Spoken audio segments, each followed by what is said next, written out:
Welcome back. Another episode of Horsepower Ranch Florida. I did just a few things between the last episode and this one, but we're going to get back on installing this LSA Supercharger kit. Just a quick update. Obviously I'm missing the grill. I have installed the intercooler. Well, it's placed in there. I ended up moving the, why don't I just bring in? I'll show you what I did.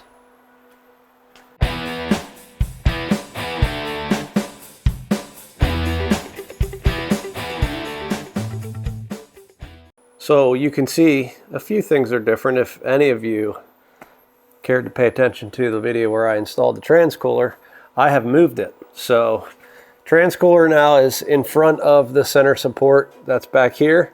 I ended up notching this brace here, and that brace is to support the rad support for when you close the hood. I've got enough clearance here, I think. Should probably check it for the hood. For the hood latch. Worst case, I just move this thing down. It's very simple. Just loosen a few of these bolts and they pop down. So the intercooler is now down low, plenty of airflow, not being blocked. It's not really quite 100% mounted. I have to run to the hardware store tomorrow and grab bolts, but essentially all I did was drill through the bottom of the rad support, and there are threaded holes just like here. These guys, M8 1.25 bolts, 2 of them. That thing will be held in place. You can't even see it because it's black. So that's pretty cool. Once that's done, I can get the hoses run to it, and we're going to mount tonight, we're going to mount right here the pump and the reservoir, and maybe even get the hoses run from there up to these fittings here. Speaking of those fittings, they are installed, ready to go. The lid's not bolted down, and I have not torqued the supercharger itself, but that's fine, easy enough to do. Maybe knock that out today too. So I want to focus on the coolant system for the supercharger itself and the intercooler, get that plumbed. It's just a couple lines, but do want to make sure it's clean and tidy, ready to go. And then I need to pull this valve cover off, swap the coils onto the new valve cover, and that will have the oil fill in the back so we can vent the crankcase appropriately. At least I think that's what I want to do. I want to maybe do a little bit more research. I am going to have trouble, wherever it went, getting my air cleaner in the way it's supposed to be, but I think I have a fix for that. I do need to order a 4-inch silicone piece here to couple the intake tube to the throttle body itself. Speaking of the throttle body, we've got our TPS sensor, throttle position sensor. Sorry, this is the IAC solenoid idle air control, and then down here the TPS, the throttle position sensor, will be bolted up. I need to pull the throttle body off to get to those 2 bolts, but easy enough. Also did confirm that I've got clearance here for the wire, and I've got a new throttle cable that needs to be run. So there's all kinds of little things at this point that need to be focused on and taken care of. It's not the most fun or interesting stuff, but it is critical and important. So let's see what we've got now still for parts. As we discussed, I'm going to be installing the pump and the reservoir today for the supercharger. Probably get to at least run the wires as well. So that's the first thing I want to do. We still have spark plugs to put on. I've got all the fuel system that still needs to be done. The injectors need to go in. I've got the rails ready to go. The heck is over here? Let's see. Oh, these are the lines for the coolant stuff, so that'll happen. Here's the fuel pressure regulator. I've got the 10 AN Evil Energy kit. That'll be for the catch can, which has not arrived yet. So when that gets here, we'll do that. I'll need this tonight because we're going to need this for mounting our reservoir. Easy enough. Let's see. Boost gauge needs to go in. Need to add the triple gauge pod. Need to drill the crank and put the bolt and the pins in. Yeah, I mean, there's plenty of stuff to do. We've got wiring for the fan. Where the heck is the fan? Ah, right there. The fan. That needs to go in. We talked about the valve cover. Here's the fitting that I discussed. Yeah, so lots and lots to do. So let's just get on it. We'll start with that pump and reservoir that'll be mounted there on the inside. I thought about putting them on the fenders either side, but I really want to hide them. I think they're going to be nice and hidden and tucked away here. You won't see it when you pop the hood because we've got a pretty clean firewall and fenders, so I don't want to muck things up. I am probably going to put the fuel pressure regulator back here on the fender. Cannot put it on the firewall under no circumstances. Based on NHRA rules, are you allowed to put fuel system components on the firewall? So we won't do that. Power steering pump is full but not bled, so once we get this bad girl running, obviously we'll need to take care of that. And of course, wiring. So it's going to be several nights of this stuff, but that's everything that needs to be done before we can even think about firing this thing. So let's get on it by starting with the coolant system over there. All right, I have gone and made up this bracket. Basically, here's the reservoir. I'm going to put the reservoir here, and then we'll find a good spot for the pump. It's not big. It might even be able to go here. I don't know. We'll see. Maybe over here on the side. Either way, I definitely... wait, did I want to put this here?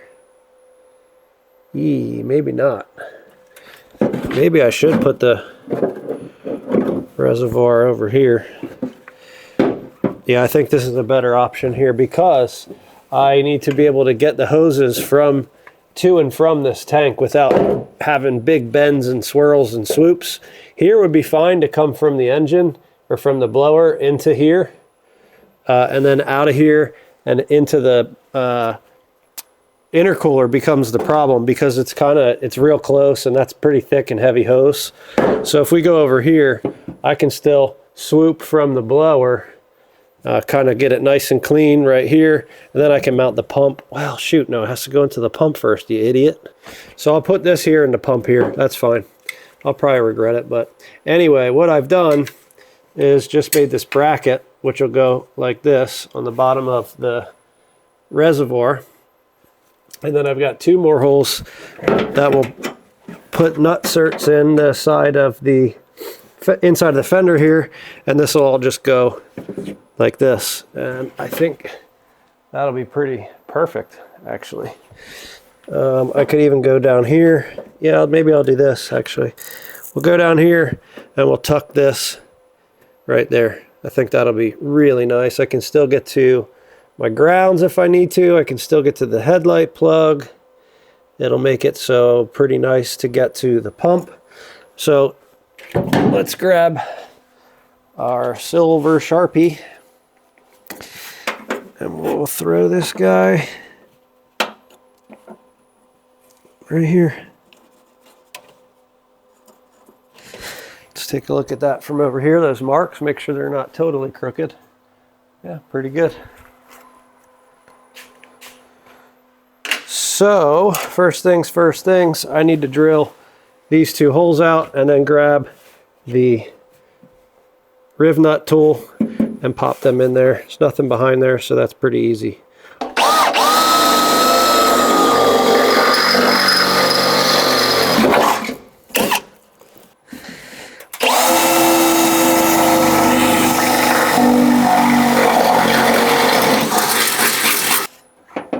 See if it wants to work or if I went too big.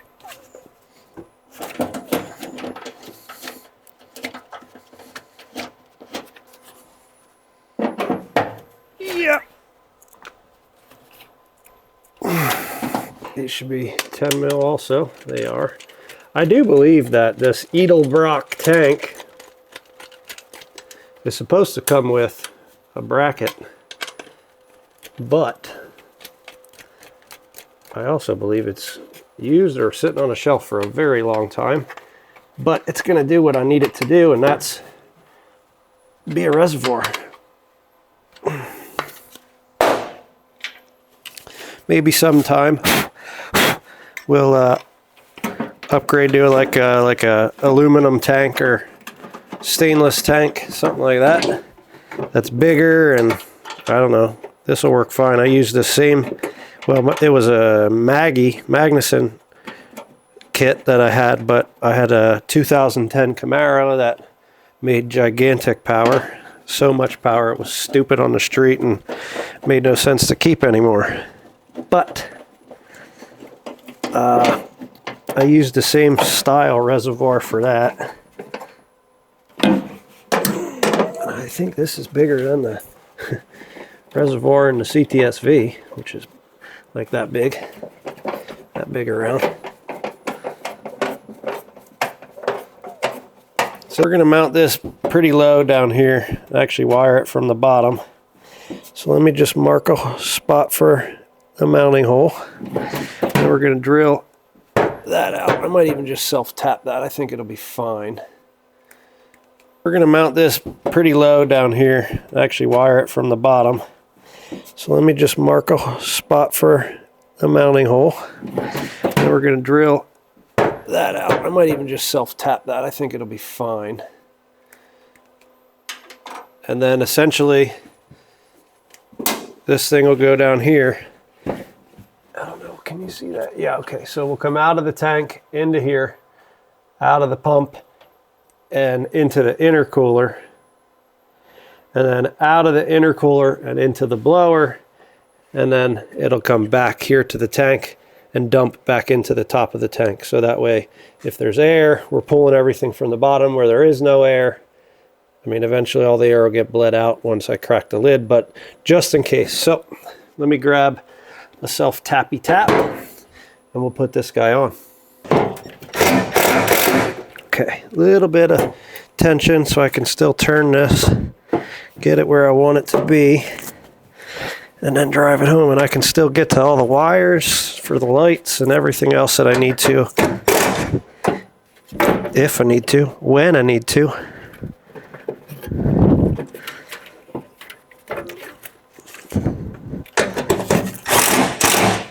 Okay, that was a metal roofing screw, which I've used before, and they're nice because they have rubber washer on them. But that's it. Now let me get just that little section of hose there, and we'll just button that up, and then I can get another section to go from there to the intercooler. And yeah, I think that'll be pretty good. If I do ever replace this reservoir, I'll replace it with something that's got AN fittings on it, but this works really well. So we'll slide these two clippies on here.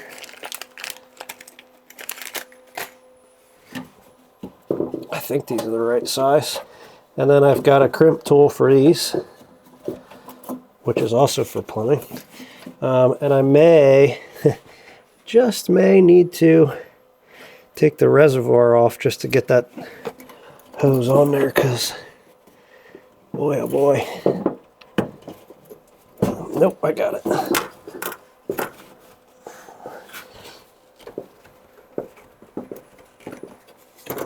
That's perfect. Dee, dee, dee, dee, dee.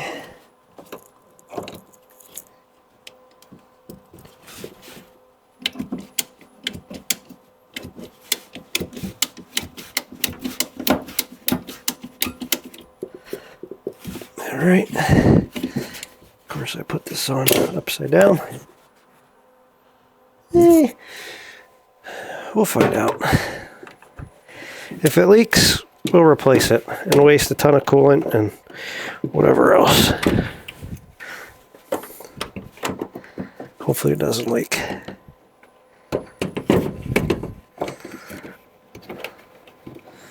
Who put this fender here? It's in a bad spot for... Didn't they know that I was going to be... Ow, my glove was stuck under there. Okay.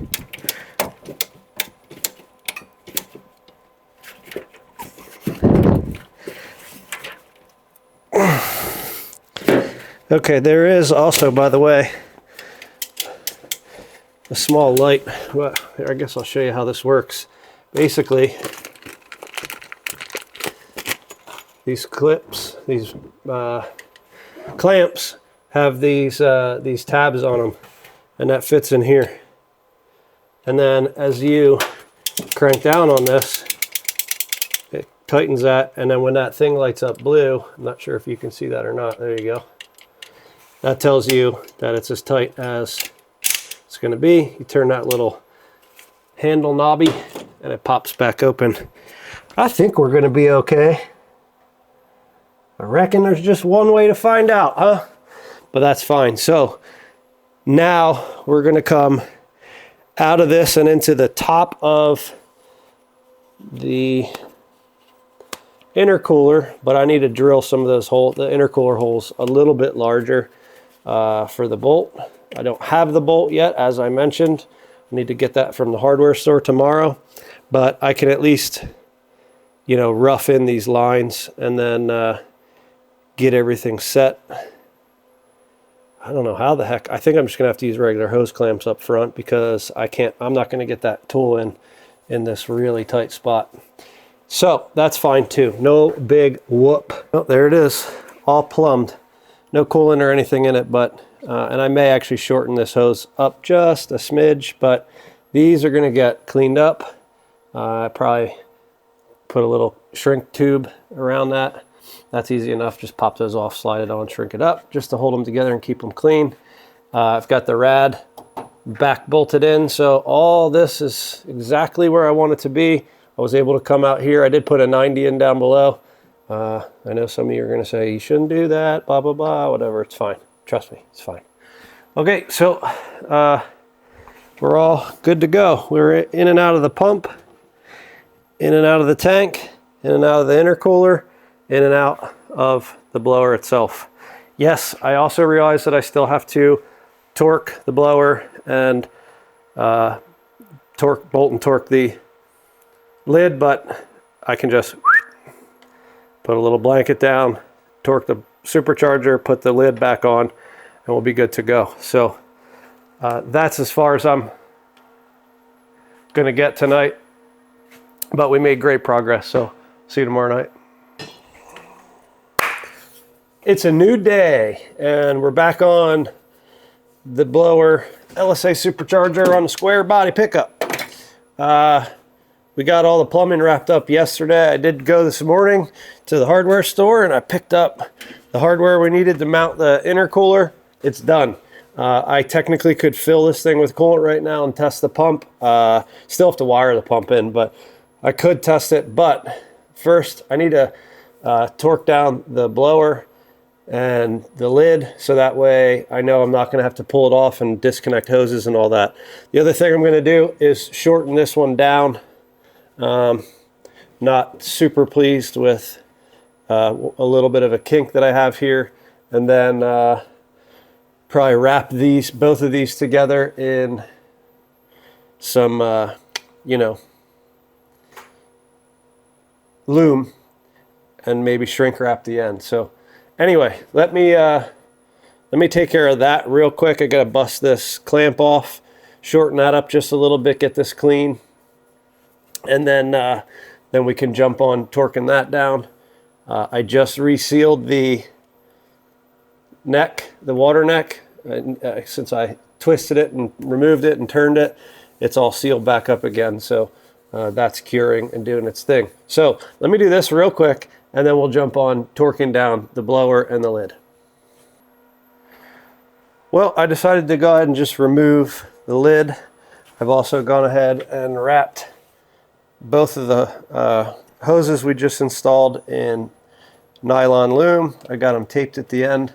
I did not have shrink wrap in the right size, so that's fine. This will work. Let's go ahead and torque this guy down. There's a certain pattern we have to go in, and then we can put the lid on and torque the lid as well. So I believe that I need to work with this 5mm Allen key. Yep, all right. And we're gonna do 2 passes. The first pass will be 44 inch-pounds and the second will be 89.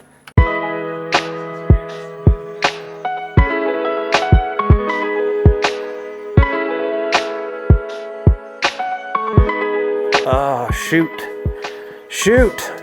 I gotta do all this again because I was supposed to put blue Loctite on these.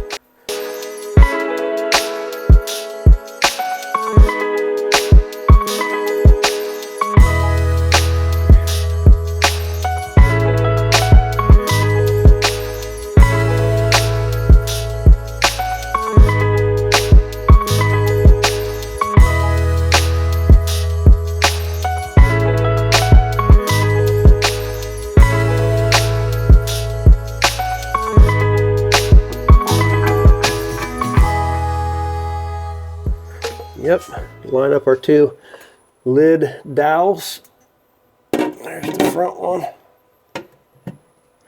And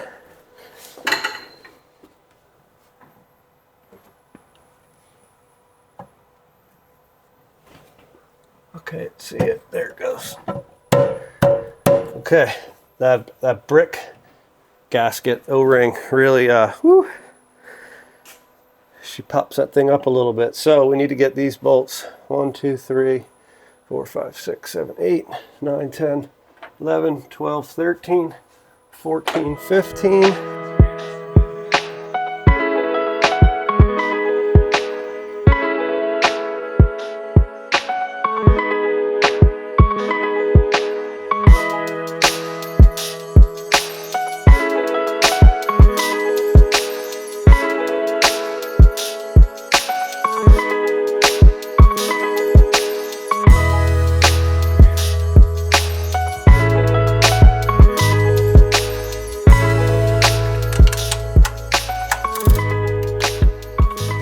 Okay, all good. Everything's buttoned up and bolted down. I did not put blue Loctite on the lid, but I don't think it needs it. But we can now put our lines back on. So we got that, and then these tiny little E-clips. They pop in a very specific way. These are not my favorite, these clips, but once you get them, that's why. All right, let's see. You basically have to get one side of the fitting in and then the other side, and the whole thing kind of just clicks in.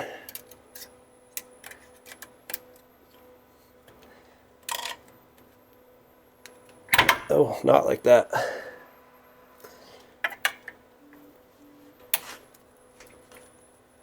There you go. So the nice thing about these clips is that you can, where'd the other one go?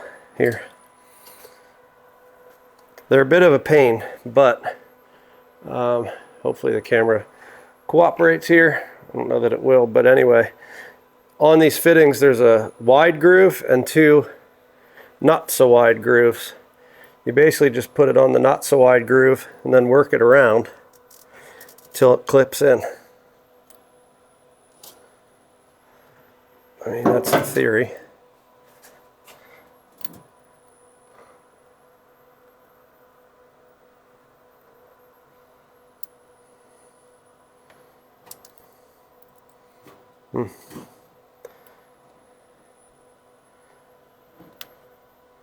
There it goes. So now you see you've got these three. I don't know if you can see that or not, but no, not really. But there are three now little ridges, and this fitting is tapered that way, and then it's got a cliff on the back.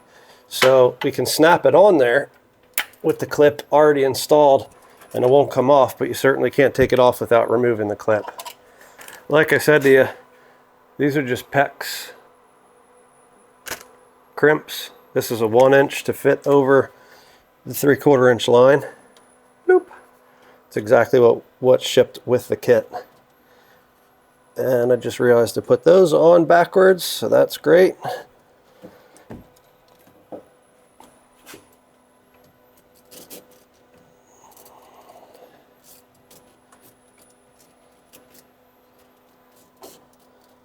Guess it doesn't matter too much, but I'd like to do it the right way based on what I'd like to do.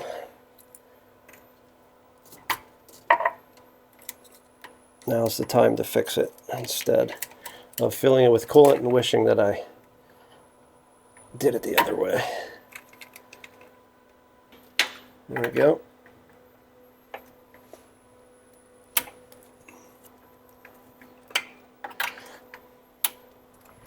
Okay, now we're good. Just to clean it up a hair.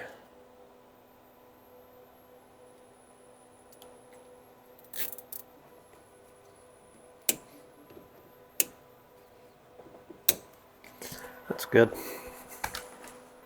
Now that we've got all our lines buttoned up and pretty, the next thing I'm going to do is pop these coils off of this side and get the wiring out of the way here, because I want to pull this valve cover off and replace it with the other one that I've got. So it's 1, 2, 3, 4, or 5 bolts, something like that.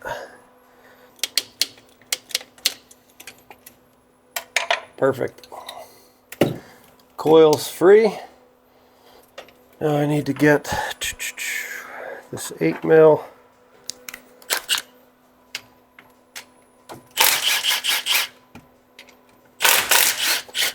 It's going to be good to look in here anyway.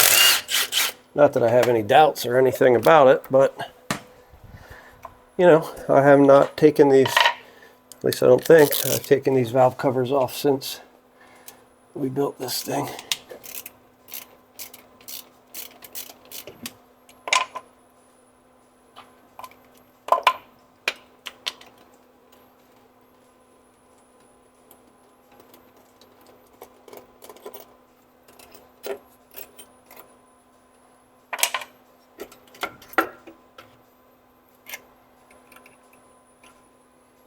Clean, clean.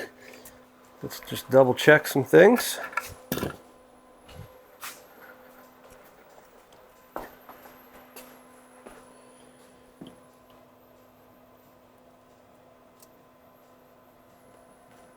Yeah, everything's good.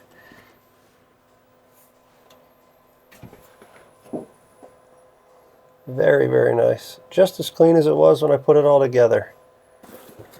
Valve cover and its gasket. I did have some apprehension when I installed that first set that maybe I should use better gaskets, but these things, I mean, seem to work pretty well.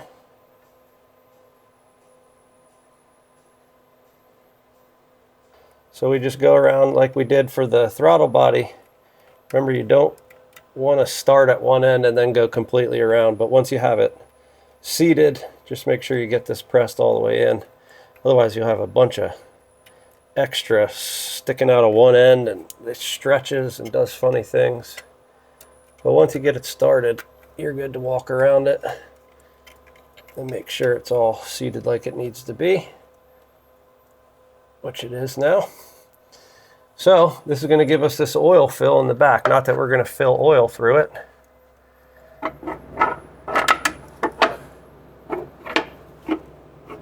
Okay, I guess I should. New bolts, new hardware. I mean, it's really, I'm shocked at how well put together these things are. I'm sure they're, you know, from China or something, but they're doing the thing. They've been really good for me on this engine. I wanted red, and when I started cleaning up the factory ones to paint them red, they weren't cleaning up as nice as I hoped that they would have. So rather than really go to town, and it was the old style with the old baffles and vents, and rather than mess with any of that, I just said, you know what? I wonder how much I can get a set already painted red for. Actually, I didn't even think about finding one already painted red. What I was thinking about was finding some that didn't have crap all over them and painting them. But I didn't have to, because I found these bad boys already ready already. Okay, excelente. Now coils back on.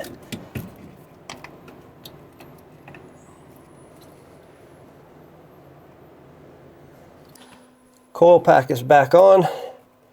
I think the wiring harness should go in next, simply because, oh, and I need to cap that stem off the back. But I think the wiring harness should go in here now, because it's going to be easier to do it now than after the injectors and rails are in. Obviously, all the injector wires themselves are not going to be plugged into anything quite yet, but we can plug the coil packs in. We can tuck the harness where I want it to be. I can get our injector wires also where they need to be. Little piggy tails. Let's see what else we got here. This guy all needs to move forward. I already have adapters on these injector plugs. Not a big fan of the adapters. Normally I would cut this back. However, I already did cut this back and spliced in for the original injectors I had. Then when I changed the injectors, for a sick week last year, I had to make some adjustments. So I had to use these adapters. Maybe someday I'll go ahead back to stripping these and doing it right, but for now we'll just use the injector adapters. The kit came with more, but they're exactly the same adapters that I have on here, so no reason to change them again. Okay, so this side harness is pretty good. I think we can go ahead and probably install the injectors and the rails on this side. All right, let's talk about these rails for a minute. As I mentioned a couple times, I've got the Holley EFI rails.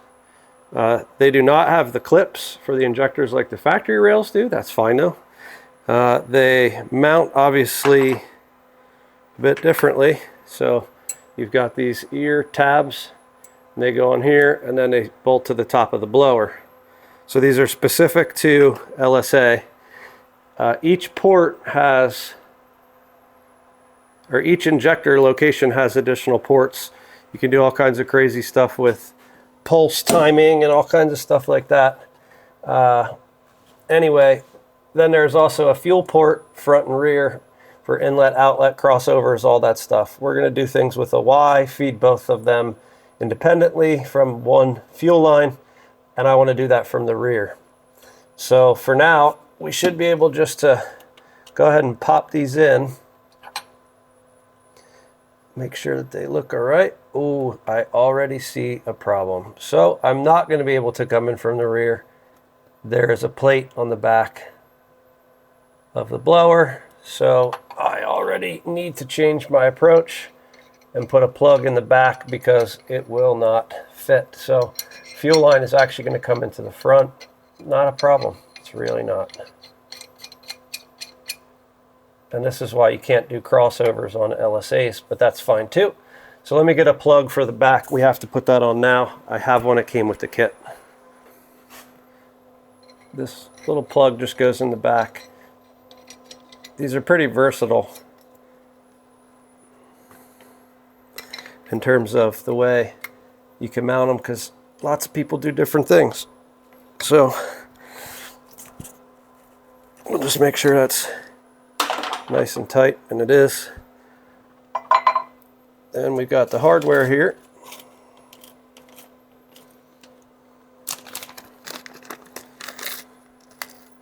Now I need to figure out, I think it goes this way. Yep, for sure it goes that way. So we're just gonna, these already have blue thread locker on them from Holly. So we'll just pop the washers on and then screw them in.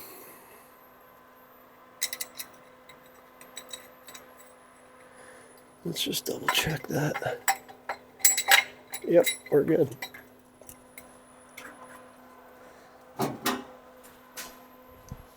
What I like to do with these is just put oil on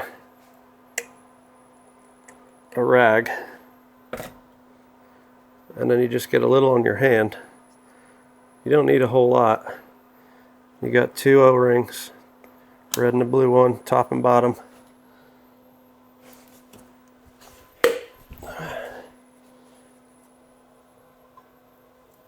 Ow.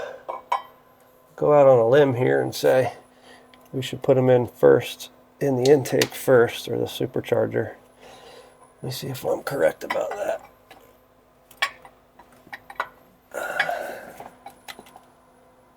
Yeah, that should be easier than putting them in the rail and then trying to jam them in.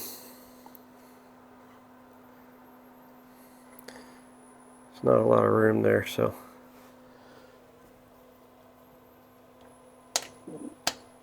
Red O-ring goes into the motor. Also, I believe you can push too far into these fuel rails, but I'm not too worried about that here. I might have not, probably should have put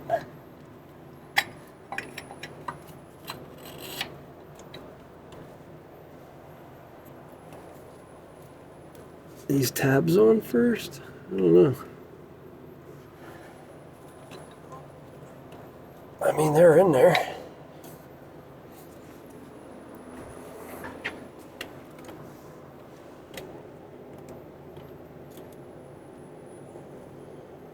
And, oh, they're all like they're supposed to be. So at this point, I need to find the bolts for the rails now. Hey, we got clean bolts. All right, we'll put 2 here and 2 here. And this will seat these injectors down right where they need to be. And there's a small thing over here, small like indentation in the casting. I don't know why they circled that, but it is. It's 8. 10 mil.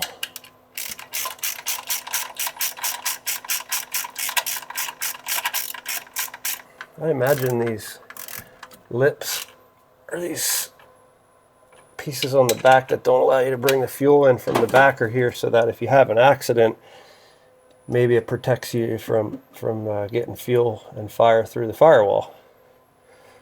I don't know, just a guess. Same thing, just on this side instead. First thing we'll do is plug this off so I don't forget here too. I don't have a red one, so black it is.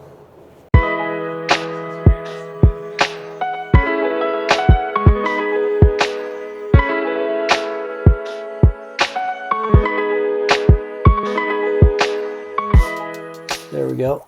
All right, so for now I'm pretty pleased by that. It's all tucked away, good to go. Put some zip ties here. Everything's pretty clean. So next on this side, also clean, ready to go. But I have a bunch of stuff over here that needs to be plugged in. I have already gone ahead and connected the idle air control valve and the throttle position sensor. Not sure if I showed you guys this or not, but good knit.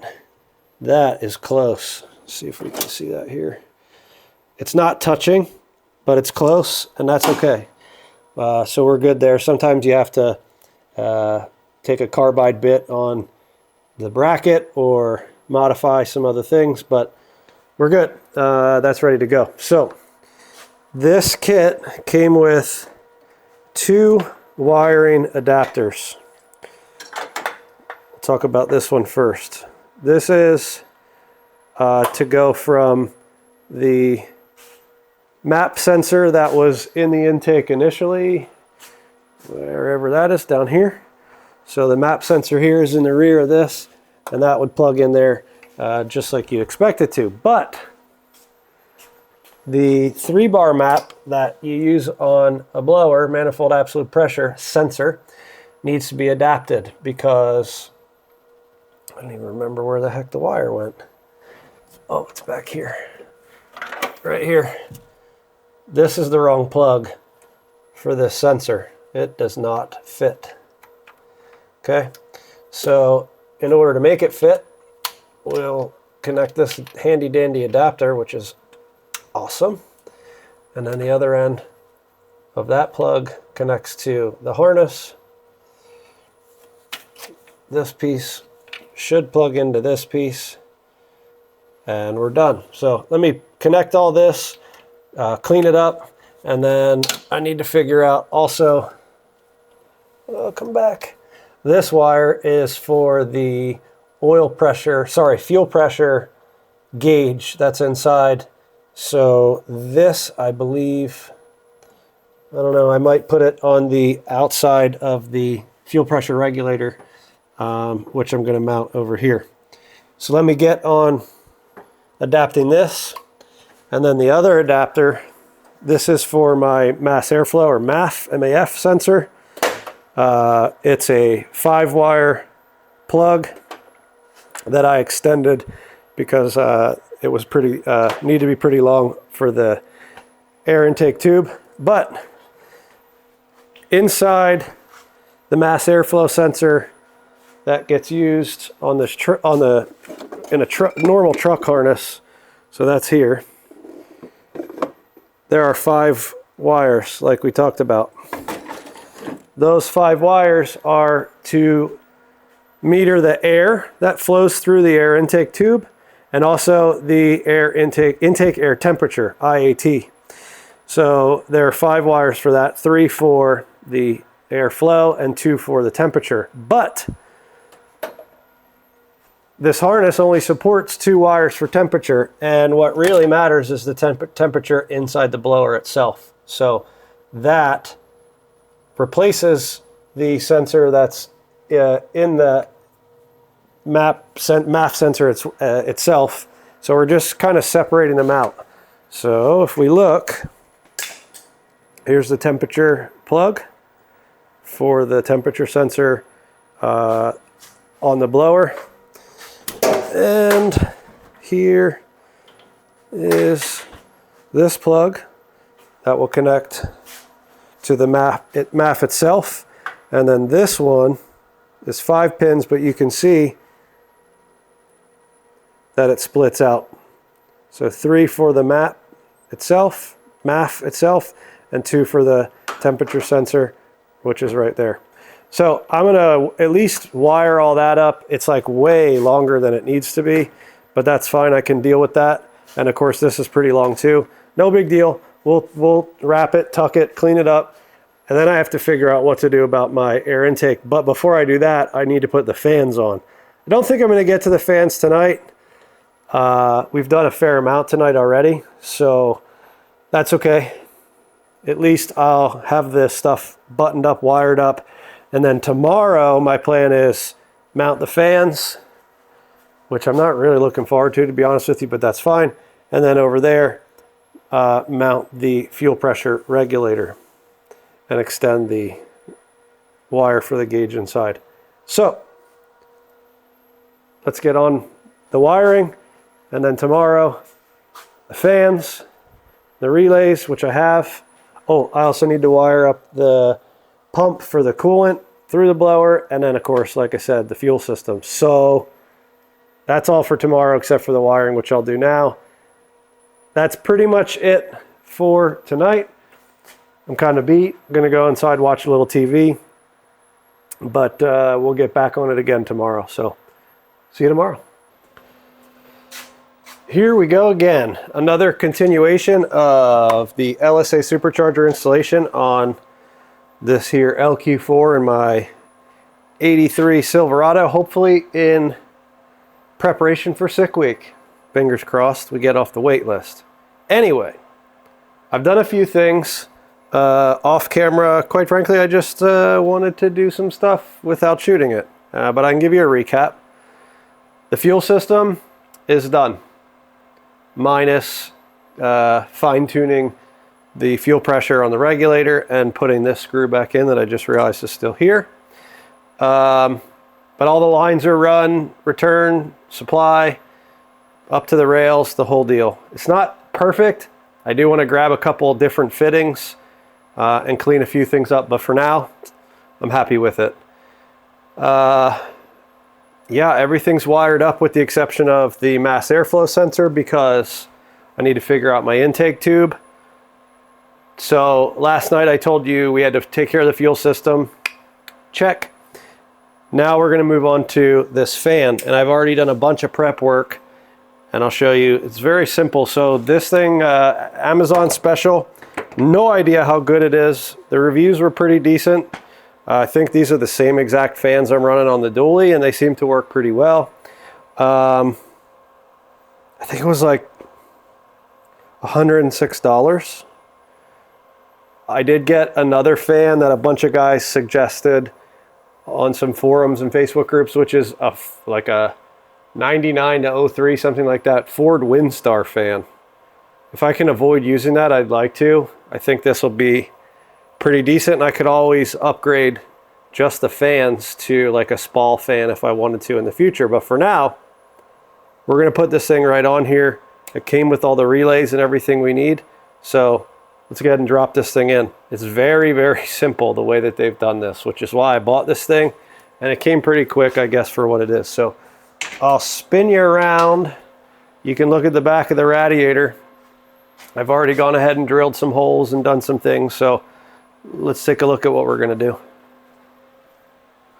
So it really is very easy, this shroud rather.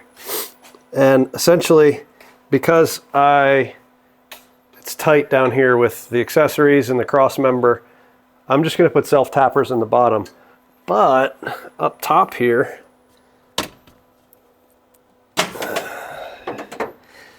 the radiator itself,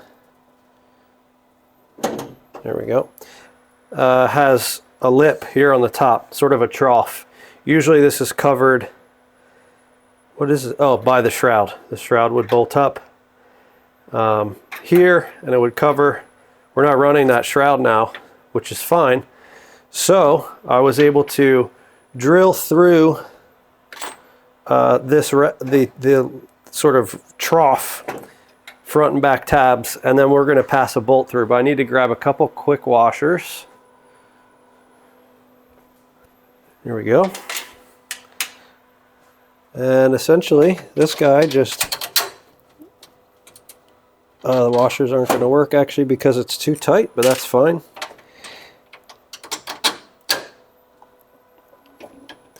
And that just goes in there. And actually, that bolt's not even going to turn when I tighten this nut down to the opposite side, the front side of the rad, which is pretty rad. Okay, enough jokes like that. That's it. Now we put these nuts on. Yes, I said these nuts.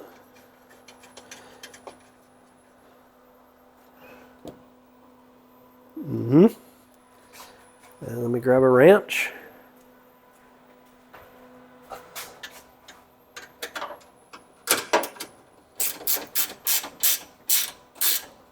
You don't want to really smoke it too much because it's just going to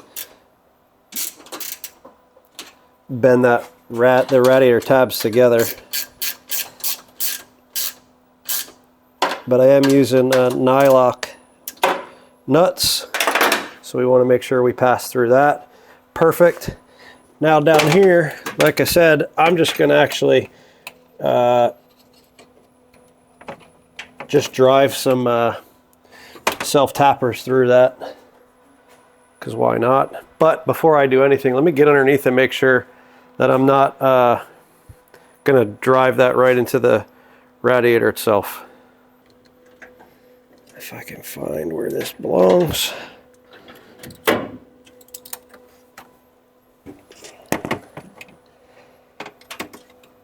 Man alive, this is incredibly tight.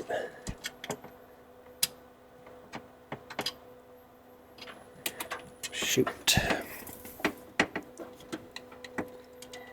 A little blind here. Alright, that's in there.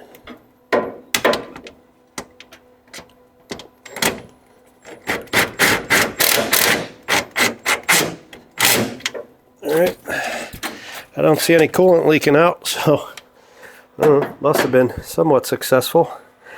Now I could get a drill bit and pop it in there, which I might actually want to do.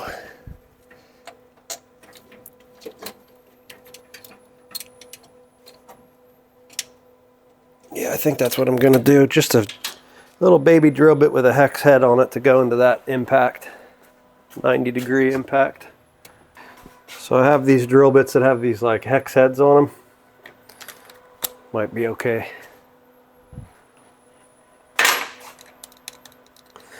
I just want to know that I'm hitting exactly the right spot here before I just go driving a screw blindly into any of this. Of course, brake lines and everything else are in the way.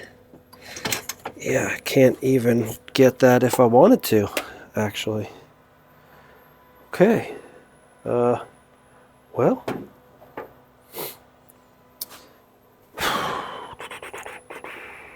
I may have to take this out and drill that with nothing and then drive that in. I don't know what the heck to do here. Let me see if I can find a longer screw. So I have these drill bits that have these like hex heads on them. Might be okay.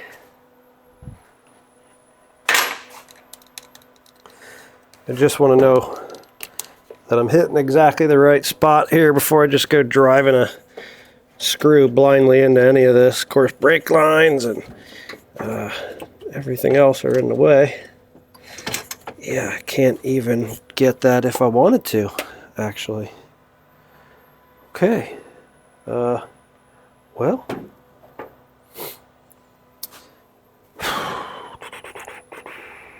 I may have to take this out and drill that with nothing and then drive that in.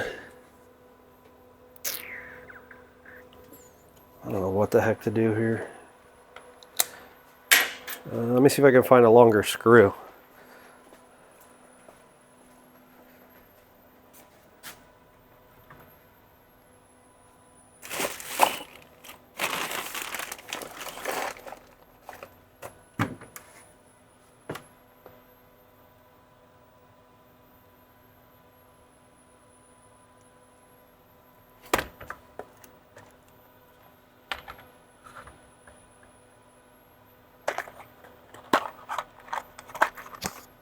Those are shorter.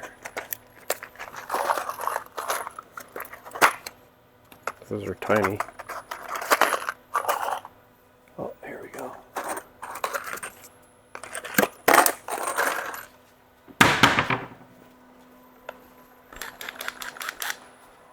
These are a little longer, just to hopefully clear the rad and all kinds of whatever else. I don't know. We're going to see what kind of damage I can do. By that I mean hopefully I don't do any damage.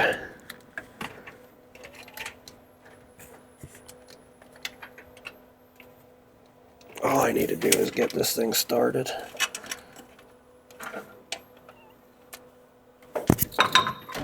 Yeah, not happening. Let's try it this way.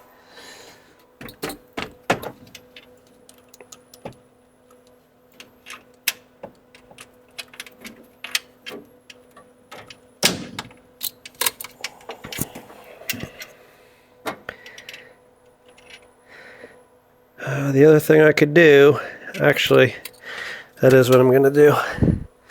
We're going to unbolt these supports on the top and tilt the rad just enough so I can get to the bottom. Got this here tape measure from Hobo Freight. Oh, might do it for me right there, folks. Might just do it. Let me get my little baby drill.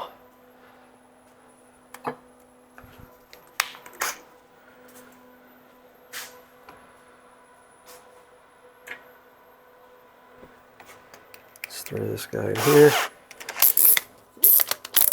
See if I can drill a hole. Not with that, that's for sure. It's way too tight.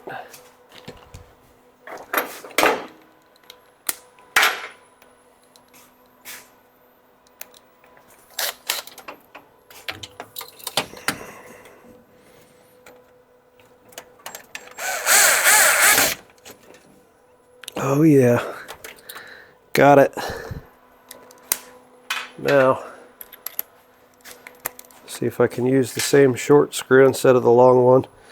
Now that I can get to this easily, easier anyway.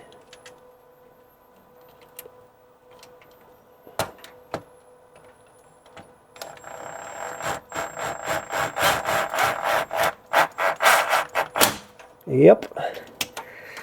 Once again, no coolant leaking. So we'll take this tape measure back out, or my spacer. Put it all back together again. That's it, the fan is mounted. Question is, will it be enough to keep all this cool? I think it will. I never had issues with this truck overheating. Of course, I didn't have a blower on it, but it was never an issue, even just running a mechanical fan.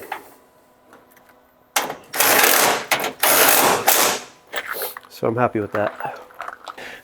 I believe, yep, when I checked, there was a single relay that gets used to fire both fans. You don't really need to have two relays for two fans. I just want them both to come on when they need to come on.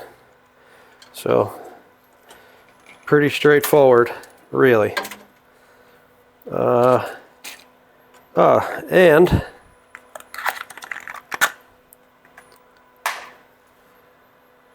this temperature sensor, which we'll probably put back there in the head, because I've got this one up here for the PCM to read coolant temp. Yeah, we definitely don't want to put that in the blower. We want to put it in the head for sure. Which just means I got to get wire back there. Great. I don't necessarily want to put this just on key on, but let's just plug this thing in and touch it to the battery with a ground and see what we get. Oh, before I forget, I need to put this back in the fuel regulator because I took it out in order to get the bolt in. And I'll bring you in here in a little bit and show you what I did for the fuel system. It's very simple. I do still have to put a boost reference line to it, vacuum line. We'll talk about that when I put it on. I need to go grab some vacuum line anyway. From my pals at O'Reilly's. Let's just, is this a fuse? Supposed to be a fuse? Supposed to be. They did not ship it with a fuse. Seems normal. Huh. Oh no, they did. It's right here. I was going to say, what do you expect for the price I paid, I guess. But, pleasantly surprised. So let's pop the fuse in. 30 amp. And basically you've got 12 volts constant. That goes to the battery. We've got a ground to the battery. We've got 12 volt switched, I believe, and a trigger. No, we've got 12 volts to the battery, ground to the battery, a trigger which comes from the coolant sensor, and 12 volts out going to the fan itself. And the fans, of course, need a ground too. So the ground is here, and then we ground both of these. The thing that I don't like is that they gave you these... The fans themselves have plugs on them, but I need to cut the plugs off and just hardwire this thing together. Not a big deal. But, you know, why not give me the male version? Ah, they did actually. Okay, never mind. I was wrong. Look at that. That's a thing of beauty right there. So basically, I don't know what they gave me in terms of electrical hardware here. We've got 12 volts, ground, something else. This goes to this sensor, which then leaves me with no way to get these together in here. That's great. So yeah, we're just going to wire them together, which is unfortunate because then you can't unplug things, but that's fine. And I don't have the right plugs here. Maybe I do.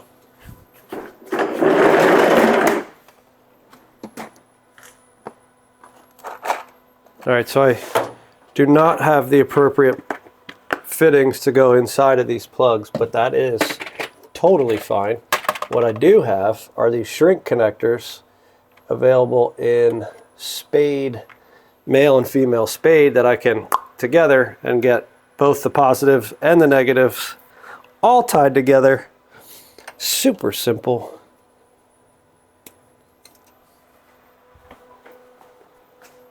Make sure. Yeah, okay, so essentially I'm just going to go ahead and snip off these ends. Not going to use them. Or should I just use them? Actually, I can. You know what? We can just pop our female spades. Oh, here it is. Like this.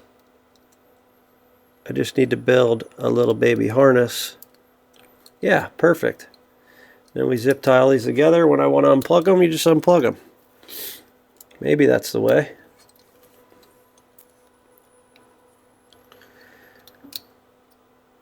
I do believe it is. Okay, so easy enough. Then what we do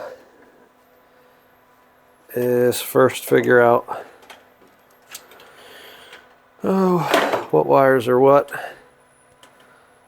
We know ground, we know 12 volts.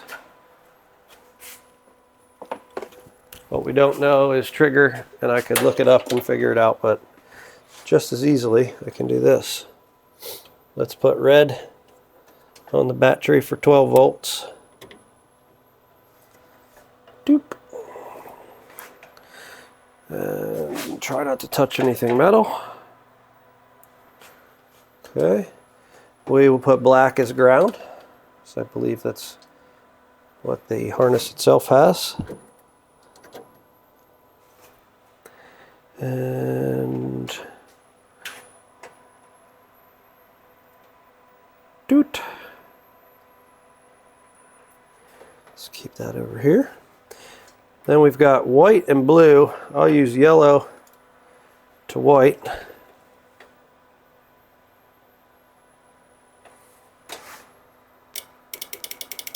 Can you hear it? That's our trigger. And then this should give me 12 volts out on the blue wire. Connect this side to our ground. Put this side on here. Grab this one. Make sure nothing's touching. There you go. So the blue will give us 12 volts that will run to the fan. Pretty dadgone simple. Okay, so a little bit of a mess, but we're going to get it right now. Let's take the yellow off. Yellow is our, white rather, is our 12 volt switched. Let's write it down.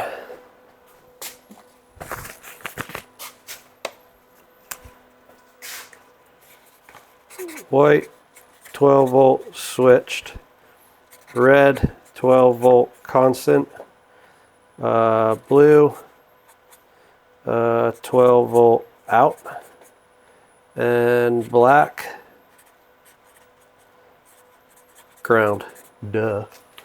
Okay, easy enough. Next thing I got to do is grab my crimper for the wire fittings. We'll grab a stripper here too, just in case. Some of this is going to need to be extended, but for right now, we're just going to test some things. That's all. No big deal. It's fine. So, the other thing I want to do right now is I want to wire up just a quick, dirty little harness for both of these wires, which I'll zip tie up to here. So I need a blue and a black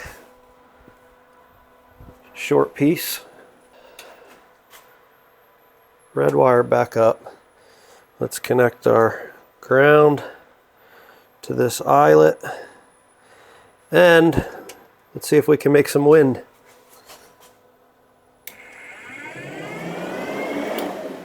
We can. Now for fun, let's throw this on so I can feel the winding. I can just do this, really.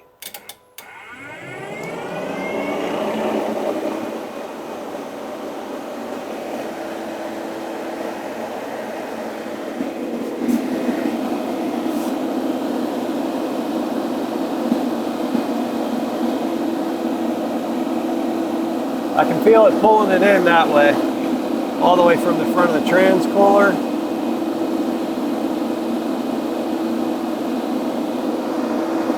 And through the intercooler for the supercharger. Feels like they could be stronger though.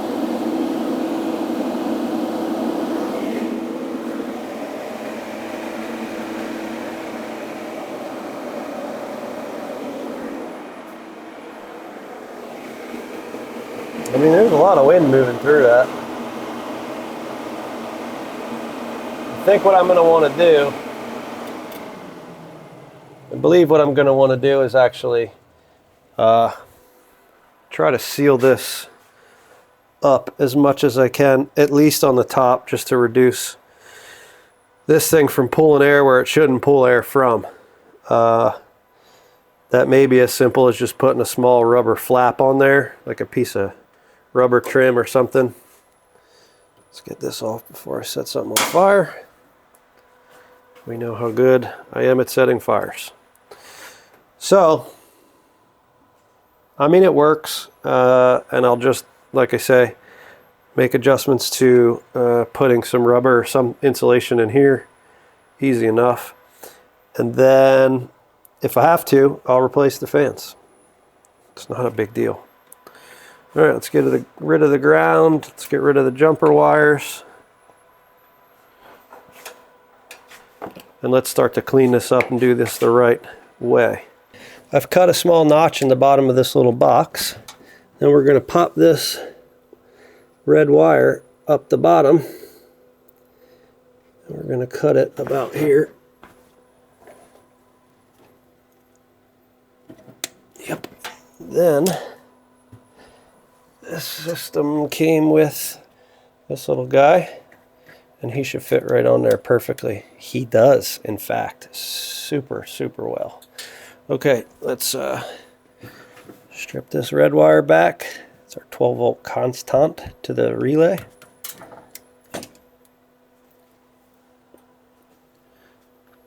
Pop this on here. It's way bigger than it needs to be. Does this fit? No. All right. We'll make it work.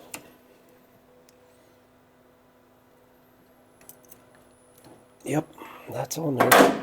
It is frickin' perfect. That's exactly why I like using them. They look factory. They're nice and clean.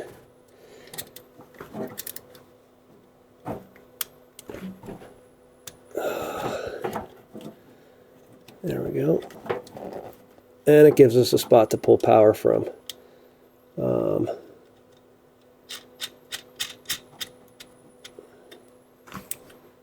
In fact, I thought I was pulling power from this for my...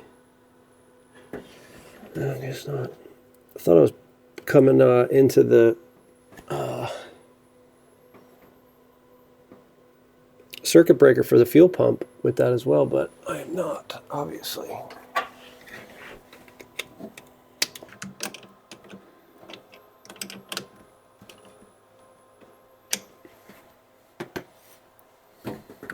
Okay, that's good. Nothing's tight, stretched, flexed.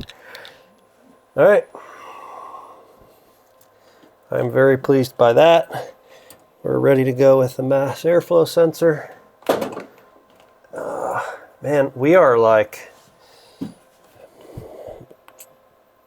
very close to firing this thing, really close.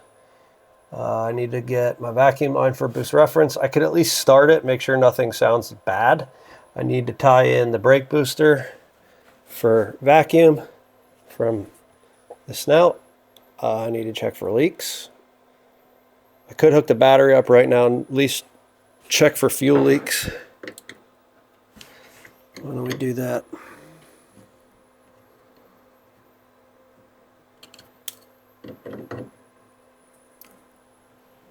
Okay.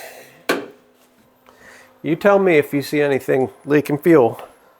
I'm just going to turn the key.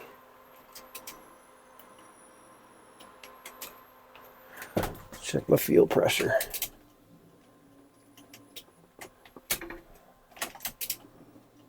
Apparently the regulator set for 27 pounds because that's all she's given me. Oh, and we are leaking fuel like a maniac. Where is that? Oh, it's coming from where the fuel gauge goes. And I don't have one on there, so I need to put a little plug in. Let's turn that off. Well, fuel pump was leaking, and I thought maybe it was coming from where maybe this plug wasn't, but the plug is there. So I was thinking, okay, maybe it's not thread sealed correctly or something. And then I started realizing that I think it's actually leaking from the top of the housing right here and the bottom. And inside of that is this bladder, which looks fine. It's not torn. I don't know. It's not like the first time I've used these fuel pressure regulators. Yes, they're from Amazon. Yes, it is evil energy. I don't care what you all have to say.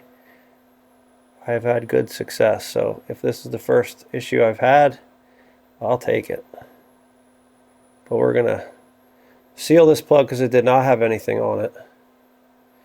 And then we're going to put it all back together again and see if it leaks. Hopefully it doesn't.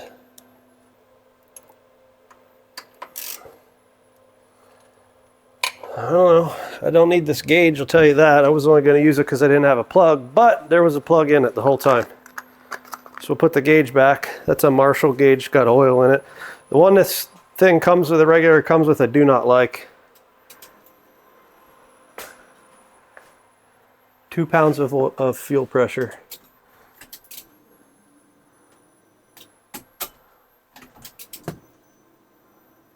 Now it's not building any fuel pressure.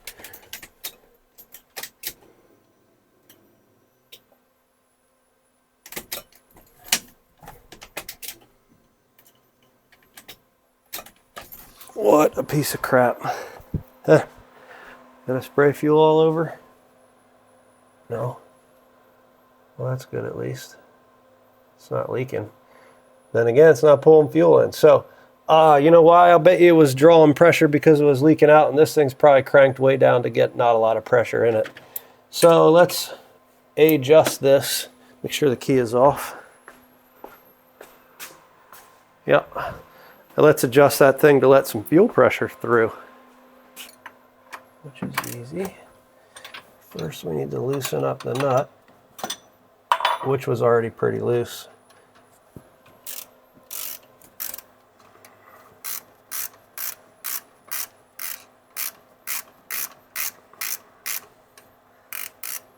Let's see if we're going in the right direction now. That thing was like all the way out, which means no fuel pressure. Yeah, that gave us like 25 pounds. Did we leak? We did not. At least not from anything here. So I need to keep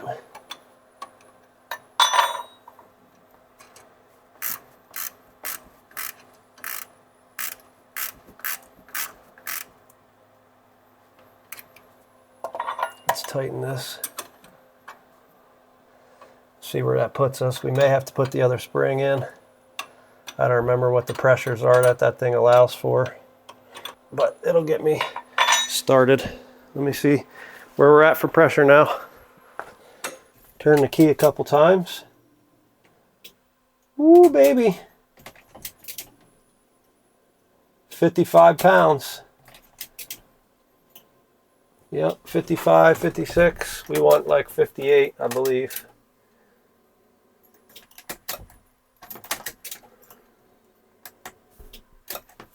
Yep, might want a little more pressure. Let me look that up real quick. But I can turn that just a hair more. Let's get it to 58. I mean, it's close. And I'm almost out of adjustment on this screw, which is fine too. That might be 58 right there. Turn the key a couple times again.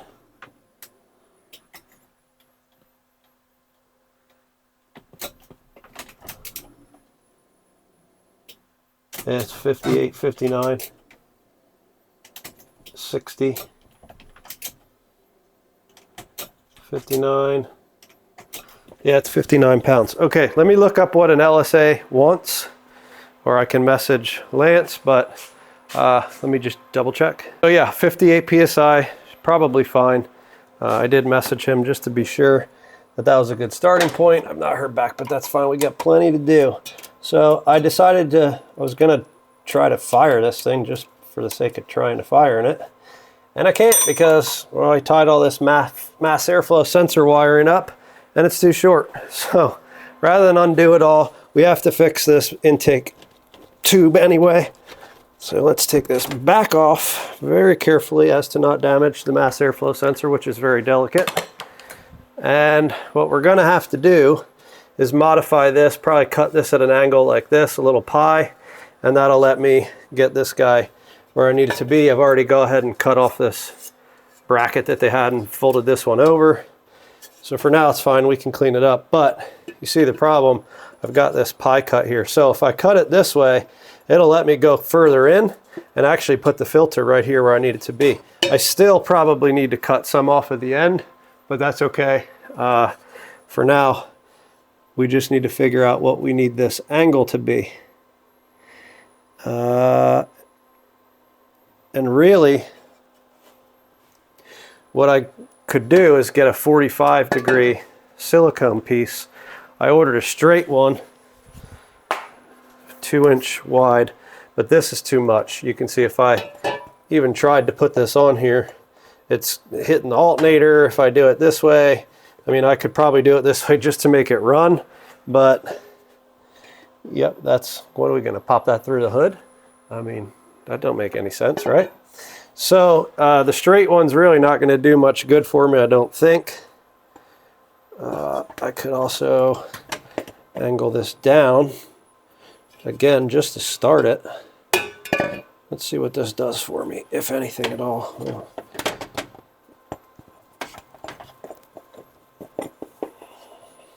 I'm gonna oil this thing up actually. It'll help get on there a little easier. Really doesn't do any good for me at all. Like I said, I could probably put it up like that. Get it over here just to start it, if nothing else.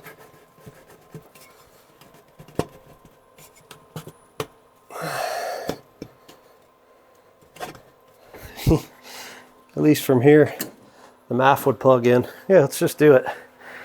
Holy smokes. Okay, I've got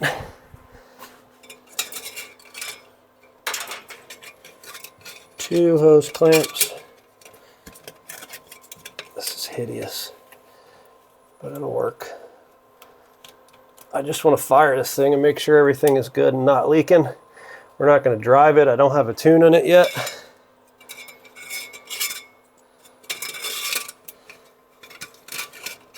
But, you know, there's always nerves for first start after making a big change like this. And, well, I'd like to be confident.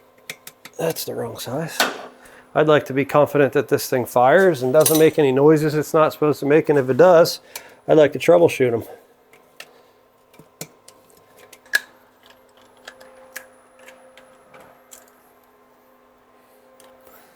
Gotta be so careful with these mass airflow sensors. They are picky about being bumped and hit. For those not familiar with them, they have this honeycomb on the front side and then these very, very delicate center pieces on the back. You don't want to mess with them. I'll tell you that right now. Oh, I'm an idiot. I took the wrong side off. Yep, okay, so put this back on.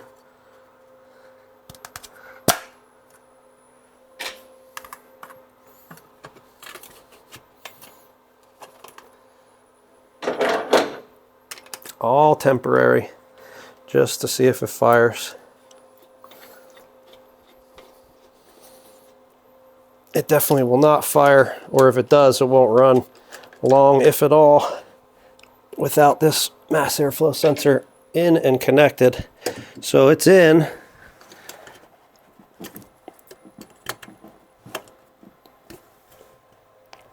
Whoa.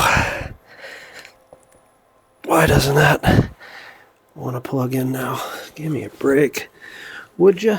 Would you just give me a break for once?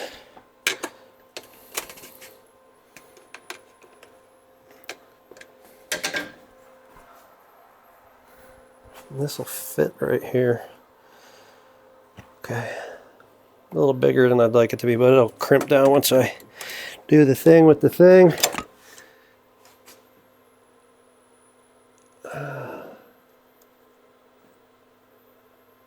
That's a little bit damaged in there. The plug itself is cracked. Could be why it's not going in. Yeah, I do believe that's why it's not going in. I think the plug's like bottoming out in the fitting. Or not. The heck is going on now?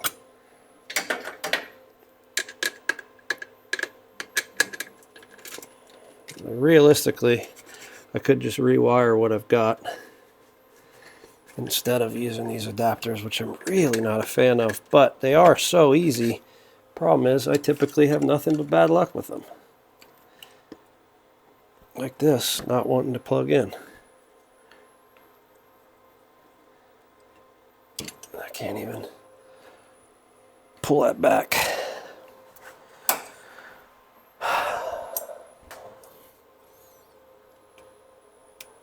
Okay, that's pulled back now. Oh, there's the issue. Look at this plug compared to that one, and there's a whole notch that's supposed to be cut out of this. This is why I don't like using adapters if I can help it. It's never the same. But we'll make our own little notch just to fit in here. Hey, look at us go.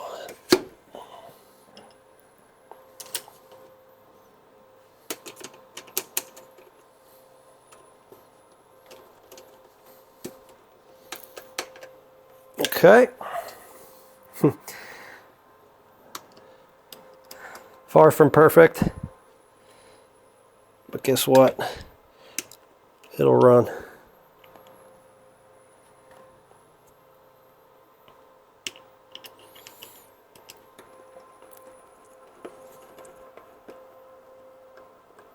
Yeah, okay, it's all crimped down or tightened down. Let's get all of these tools out of here before something falls on the battery and catches everything on fire.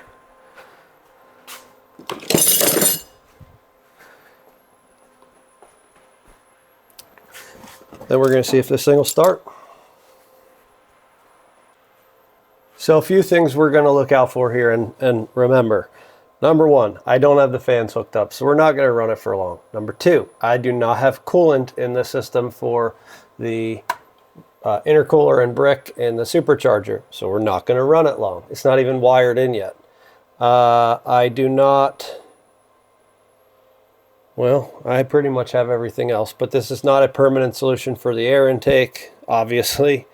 Yeah, so there may be some vacuum leaks. There may be some, I don't have the boost control or boost reference hooked up for the fuel pressure regulator.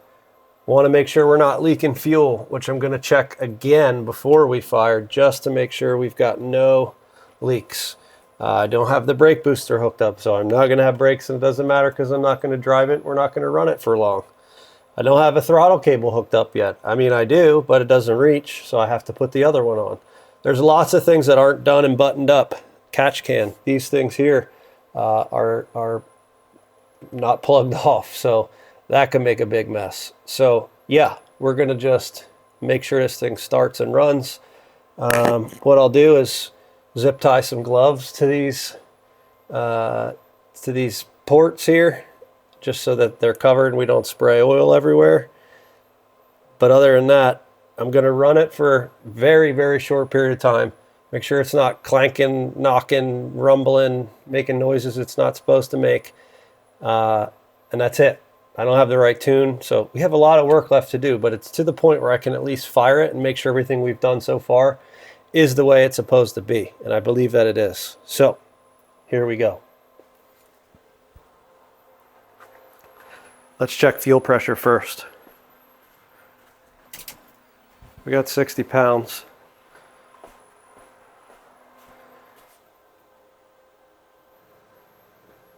Nothing's leaking. How about back here?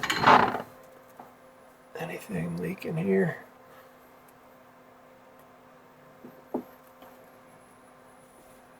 Nope, all these fittings are in fact dry.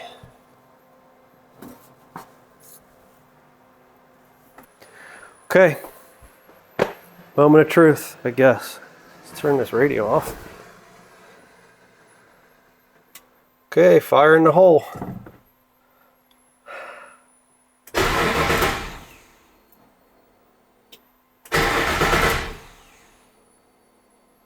Just making sure, you know, things do what we want them to do. Okay.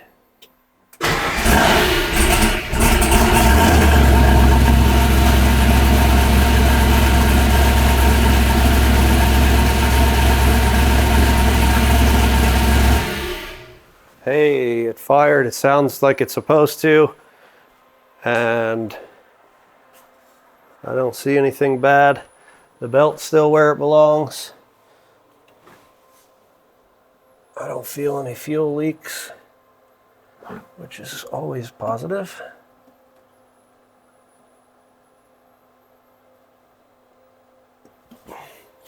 Yeah, everything seems pretty good. Oh.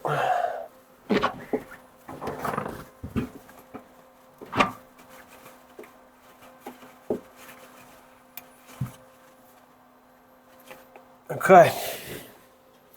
Oh, I also have to put the appropriate spark plugs in it, but again, it's running right now, so yeah.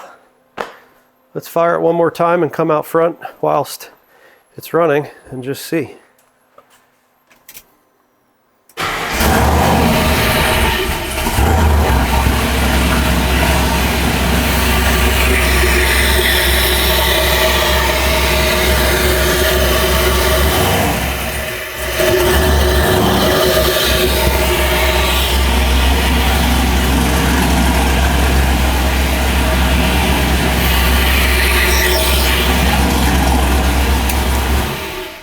we got a fuel leak somewhere. Bad. Real bad. Where was that coming from? Back there somewhere. Freaking regulator. Yeah, got on the exhaust. We almost had another fire. Dang it. Oh, that thing was making a freaking mess. Okay. Well, that answers that. I was coming out to see if I was getting insane crankcase pressure out of the... Where was that coming from?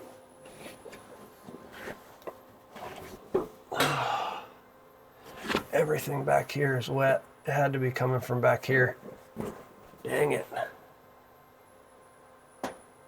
Hopefully that don't take the paint off my firewall.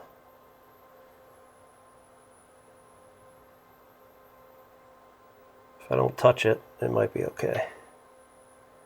I mean, that was a lot of fuel. I'm sure you saw it.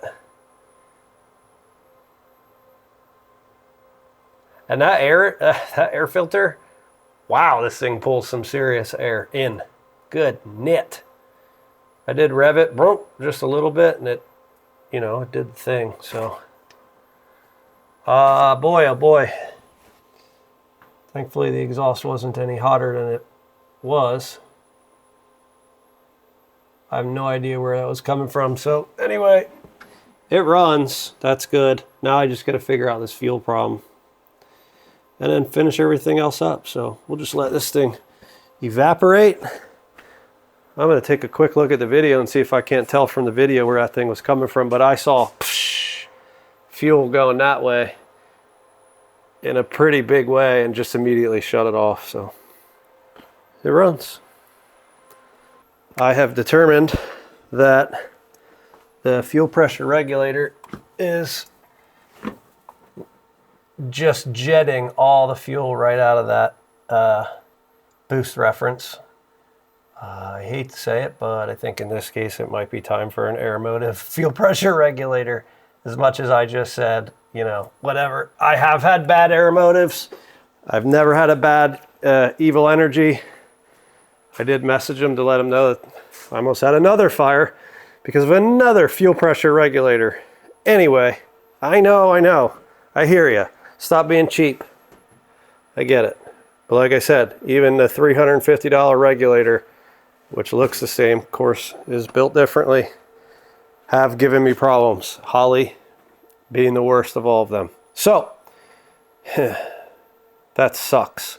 But I'll have to order another one. That just means we don't get as far as I hope to get this weekend. Is what it is. Let me see what I can come up with and get a new regulator in, send this one back. But it runs, woo! Okay, that's obviously it for today, it for tonight. I could pull the fuel pressure regulator off of that. I can't drive that. Maybe I'll do that tomorrow. I don't know, I could swap it. I don't know what to do. Let me think on it overnight tonight. We'll come back and see what we want to do. I still have things I can do, like wire up the coolant pump, fill that, figure out, yeah, there's plenty to do. All right, see you tomorrow. Have a good night. Good morning. Got to thinking last night, there's a chance I may have installed these two fuel lines backwards.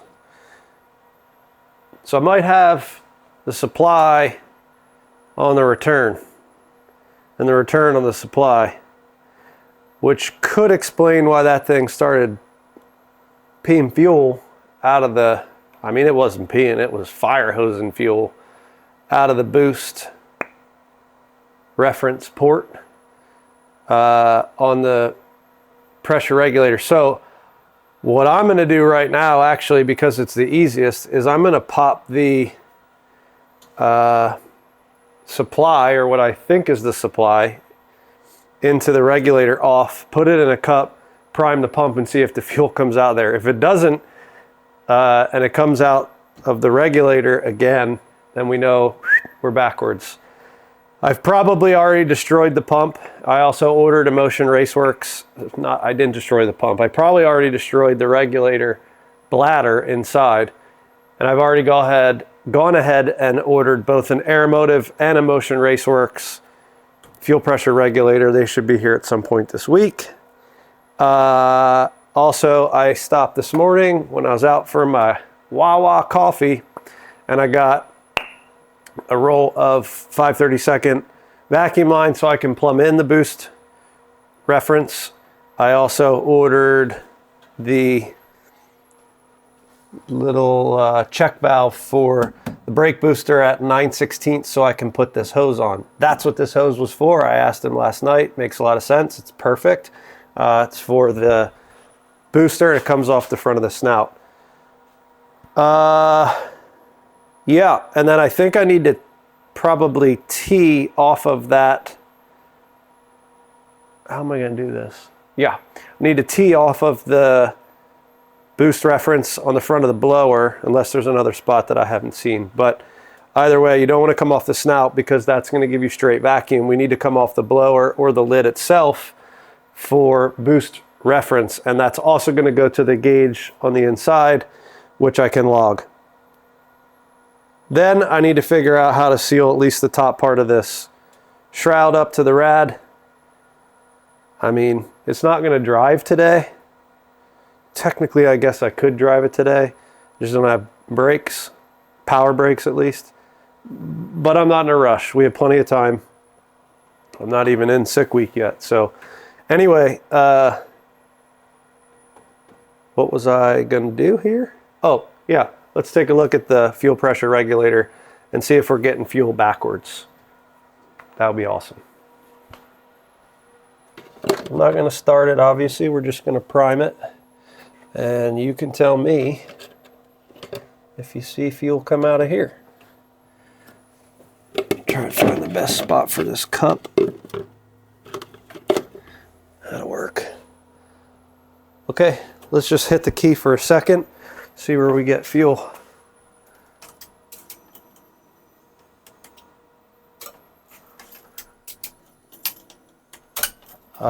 Nowhere.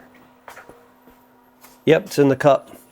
Okay, so that definitely is my supply, which is great news. I mean, what it tells me is that the fuel pressure regulator is just trash. And when we get this thing out, we'll open it up and just see what's going on with the diaphragm.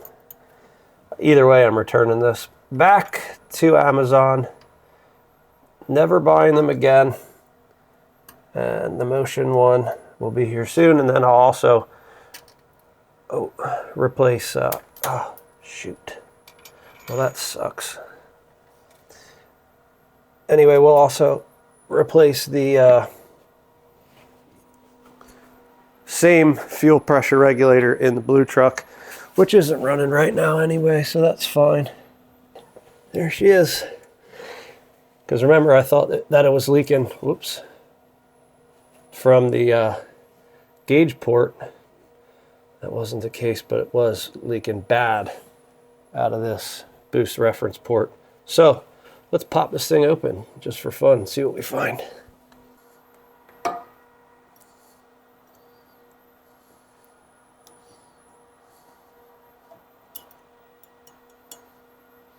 Thing is, this thing was actually it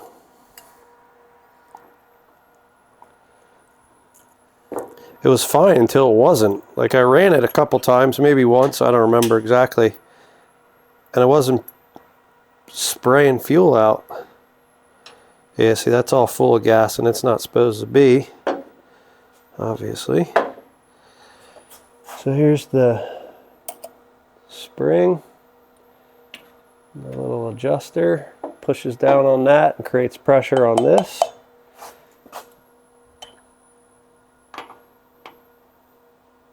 But I mean, it seems pretty straightforward, and that definitely was on correct. It's not torn. I think I just had fuel somewhere rushing by it. It's not like this piece here is pressed onto there. So it's not like it scooted between here. I don't see a tear. Here's what's funny too.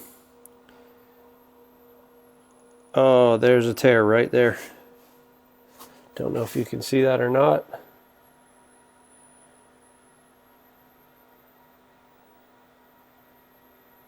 But it's torn. Right there. That's all it takes, folks.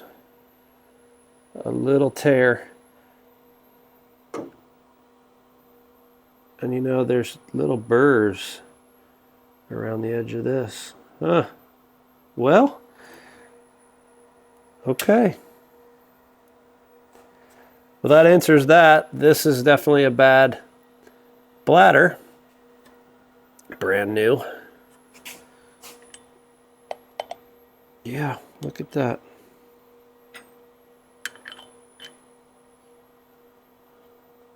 It's not a perfect surface by any means, so probably got caught on that. Well, there you go. That answers our question. What I was saying, what's strange is I went on to Evil Energy's website last night and I looked up this part and I looked at the FAQs and it said, this is a common problem. Hey, Evil Energy, stop selling these if that's a common problem. You are going to set something on fire and kill someone. Hey, general public, stop buying this. Golly, I had good success before with this. Now I don't. So it is what it is, I guess, but that's less than ideal. So we're gonna put this thing back in the box, create a return, and send it back. That's kind of all we can do today. I'm waiting on some parts. I guess I could wire up a couple things, so let's talk about that, but let me pack this thing up and be done. Here is the plan now for, I know I said we were gonna do some other stuff, but for right now we're gonna focus on this. I've got this aluminum stock and it's going to fill this gap here pretty nicely. We'll do the same thing we did here, but I'm going to drill out smaller holes and then put rivets in because this can stay attached even if we take the fan off. So we'll just have to notch a little bit in the corner. But for right now, I've got this in here. I've measured this with my eye and we're going to cut that and do the first test piece with that. So let me cut this and then we'll do some drilling and some riveting. Well, here's the finished product. You can see it's nice and clean. And then tomorrow when I go into town, I'll pick up a piece of 1/8 inch by 3 inch flat aluminum stock. And we'll do the same thing here and here, and here and here, and it will butt up against the front or the back of the core support. There's a couple spots we'll have to notch, like here and here, but that's easy.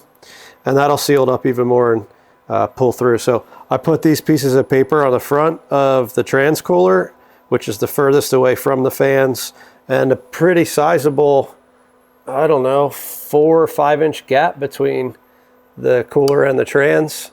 And it stuck to this, it stuck to the intercooler, obviously stuck to the rad too. So by closing this last gap up a little bit more, we'll get even more airflow through the radiator. You know, it's not perfect. I could probably put some foam or something in the sides here, but it's working. I think it's going to be just fine. If it's not, we do that, or we swap out for some Spall fans, which I know will pull harder as well. So anyway, I'm super pleased with that. It's nice and clean, and especially once I put that flat stock on top, all this will disappear, go away, and we'll be in really, really good shape. So what's next? Well, I do not want to actually put a temperature sending unit, or a switch rather, in the block. I'd rather trigger from the PCM or ECU. So essentially all I need to do now is tie in this switched or trigger wire to the 12 volts that's already inside here we did yesterday. And then I've removed this ground from the frame or the core support. So we're going to run a wire from here all the way around and into the cab and connect that, I think, to pin 42 on the blue plug. I'll have to look it up, but if I recall, that pin 42 is what sends a ground from the computer to the relay, and then we'll trigger these fans to come on when the engine tells the computer that it's at the temperature I set. I could run them independently, but I don't need to. It's fine. We're just going to turn them both on at once. We don't need to ramp them up or slow them down. Just give them the power and go. So I'm going to jump on that now. Back at it here on the 83 Silverado. I did a few things. I'll get you caught up here in a second, but just yesterday posted the last, well, today actually, I will post the last dually Sniper 2 installation video. We got lots of stuff still to do on that, which will be fun. But for now, I've got some not so great news.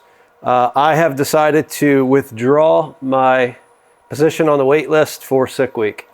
Actually, I really don't have a choice. I resigned from my current position at the company I'm with, and I'm going to a new company, which is a gigantic opportunity for me. Where I'm headed is going to make a pretty big impact, probably to every single one of you watching right now. So that'll be kind of cool. If you know me, you probably know where I'm going. If you don't, sorry, I'm not going to say where I work here. Easy to probably find out. That said, I need to be in the office in a totally different part of the world at the time of sick week so that I can get caught up on a bunch of things and have some really fun meetings. Not sarcasm. Anyway, that's okay. There will be sick week next year. There will be hopefully a hot rod power tour. Who knows at this point? Motor Trend just got actually sold, so they canceled all the TV production shows. They've moved to like Mecum Auto Auctions, which those guys are my very, very good friends. Mecum's looking for a spot now. Anyway, so yeah, I mean, I have a lot going on, and hopefully Power Tour happens next year. I'd love to do Power Tour. I know all those guys very well, and that will be a fun event. So hopefully that continues. I think it will. Anyway, my point is there are plenty of opportunities for me to go and have fun with this truck. Anytime that they have open track, we could go. Heck, we could rent the track with people if we wanted to at Bradenton and go and have fun with this thing. So we'll take it there. Now I'm not rushed. It's actually a bit of a relief, especially starting this new job. There's a lot going on. So enough with the politics. Let's get into this truck. I went ahead and mounted the fuel pressure regulator for motion. I redid some of the lines, only to find out that one of the fittings that I got was the wrong fitting. So I need to wait for that to arrive today. We'll be here today from Summit. Then we can put that back on, reattach the lines, and the fuel system will be done. I just need to adjust the regulator. I've gone ahead and installed the catch can, which I'll show you in a second. And the other thing we'll do is finish plumbing that in. And then I've got our harness here for the fuel pump that still needs to be wired up. I still need to get a wire out. I need to put the coolant temp sensor in the passenger side rear of the head.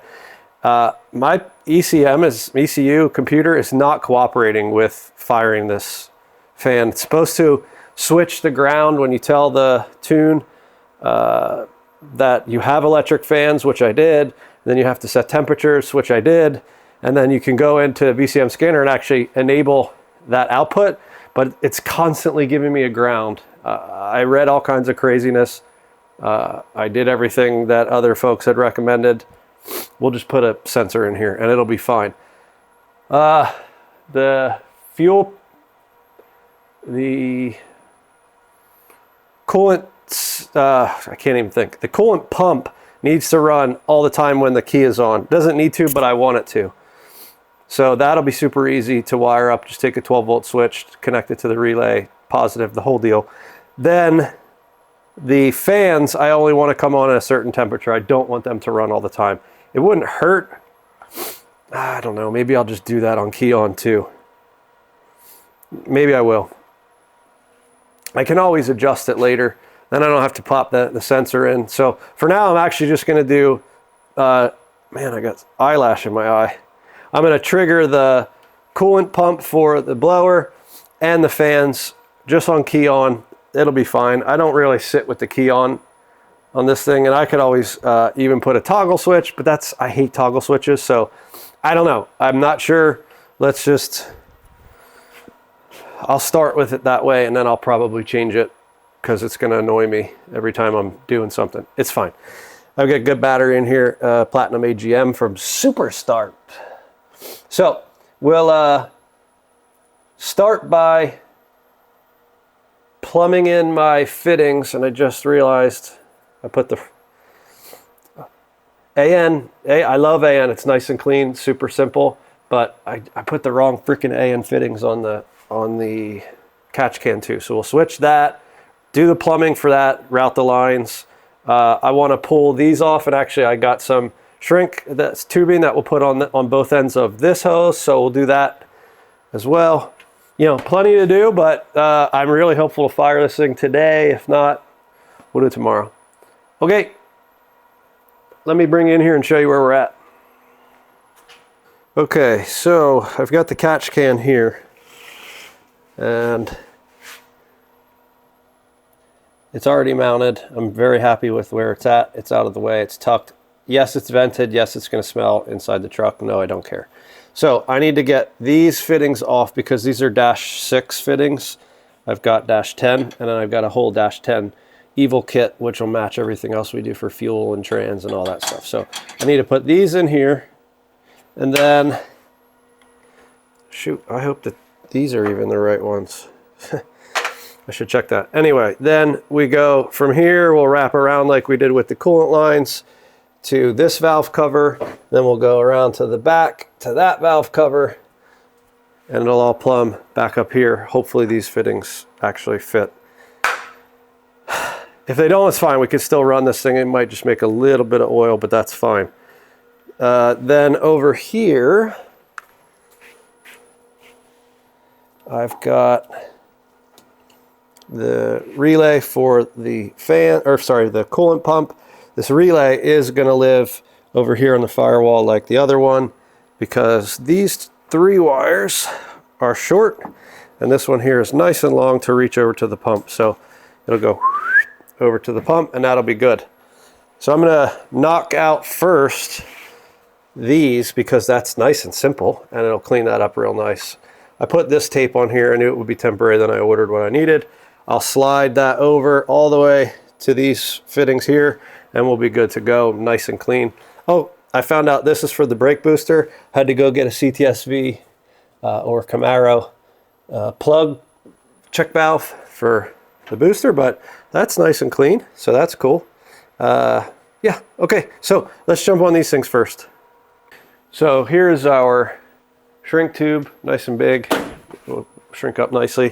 First thing I actually think I'm going to do is go ahead and pop these fittings off, just to make sure that I have what I need, and if I don't, then I need to order it. There's one. I don't know if this thing is a -10 or a -8. It's -10, excellent. Guess I was paying attention when I ordered this one. Now let me pull the other side off too. Might as well just put them back in. Yep. There we go. So this thing is -10. You can see there's a 10 ORB, has an O-ring. Not sure if you actually can see that. There you go. This end is 10, what they call 10 ORB. It's got an O-ring, and that side was -6. That's what I ordered from motion. I don't know why with the kit I did that instead of ordering this here 10 ORB to -10 tapered. You can see the difference. This is what I bought the kit for. You don't really want to run -6 for your vacuum lines for the catch can, especially in a vented situation. We showed and proved that that was not a great idea. It just creates like a ton of, I guess, ventilation pressure, or maybe even, that's not vacuum, but anyway, I think those tiny little lines, do no good. And they caused my last catch can, yes, it was a Evil Energy Chinese catch can, but it caused them to whistle very loudly. I need to go get the O-ring for this one. Let's pop these E-clips off of here. 1, yep, and 2.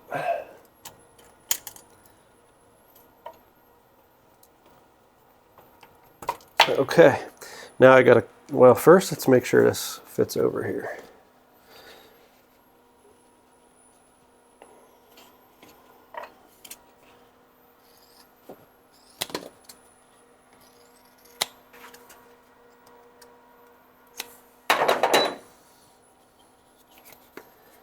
I think this stuff said it'll shrink down to 3/4 or an inch, something like that. So yeah, look at that. So let me cut these ties off. Am I recording? I am recording. Okay.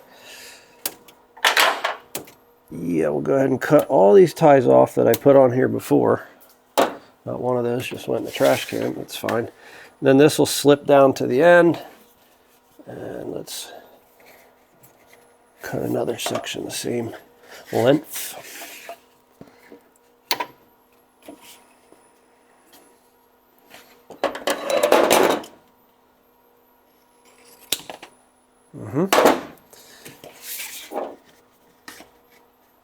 That's going to look way nicer. A little bit of a challenge to get this short piece around this elbow, but it does go. There we go. Now, before I cut them all and put them on there, let's grab my little baby heat gun. I think this thing will be fine for this. Guess we'll find out together.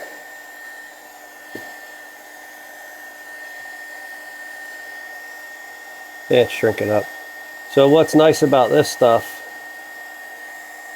is that it just shrinks up super tight, and then it actually keep the ends of the loom from fraying. Not that they would have with the tape that I put on them, but this just is going to look a lot nicer. And the tape's still under there for a little added support.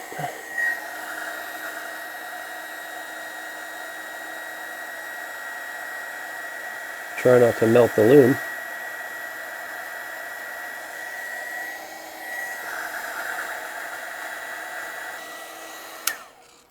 Much better. And yeah, I probably could have used a significantly better heat source than that little guy, but man, that looks so nice. Now, I am not going to even bother tying these back together again because I need to create those other lines for the catch can, and they're all going to get bundled together. Yeah, it's going to be a lot of hose, but it's going to be the right way. So I've got this gigantic thing now of shrink tube. Don't know when I'll ever use this again. So here's our catch can. You can see I put those 10 fittings in. And the thing I'm trying to determine is, do I use this 45? Definitely not these 90s. That doesn't do us any good here. But these are going to go on the head valve covers. I think I'm going to use these straight fittings. And then the hose will just kind of swoop where it needs to go. And then over here, like I say, this 90 will go right here, and it'll carry real nice from here to here. So let's go and grab that. You've seen me make these lines 100 times. I don't think I need to show that again. If you care, it's on, I think I just made a fuel line video, only it's the same thing. The difference is these are much bigger. So you still have your fitting that comes apart, your olive as they call it, or ferrule. You basically peel the line back, drop this on the top. It's got a lip. You push out all the way to the lip on the plastic PTFE inner piece of the hose. Oh, sorry, slide this on first. Then pop this on. Then this pops in to the line. This slides up. When this thing crimps, it jams this down and creates a very tight seal. So I'm going to go make this end first, and then we'll measure exactly how long we need the other piece to be so we can put the 90 on.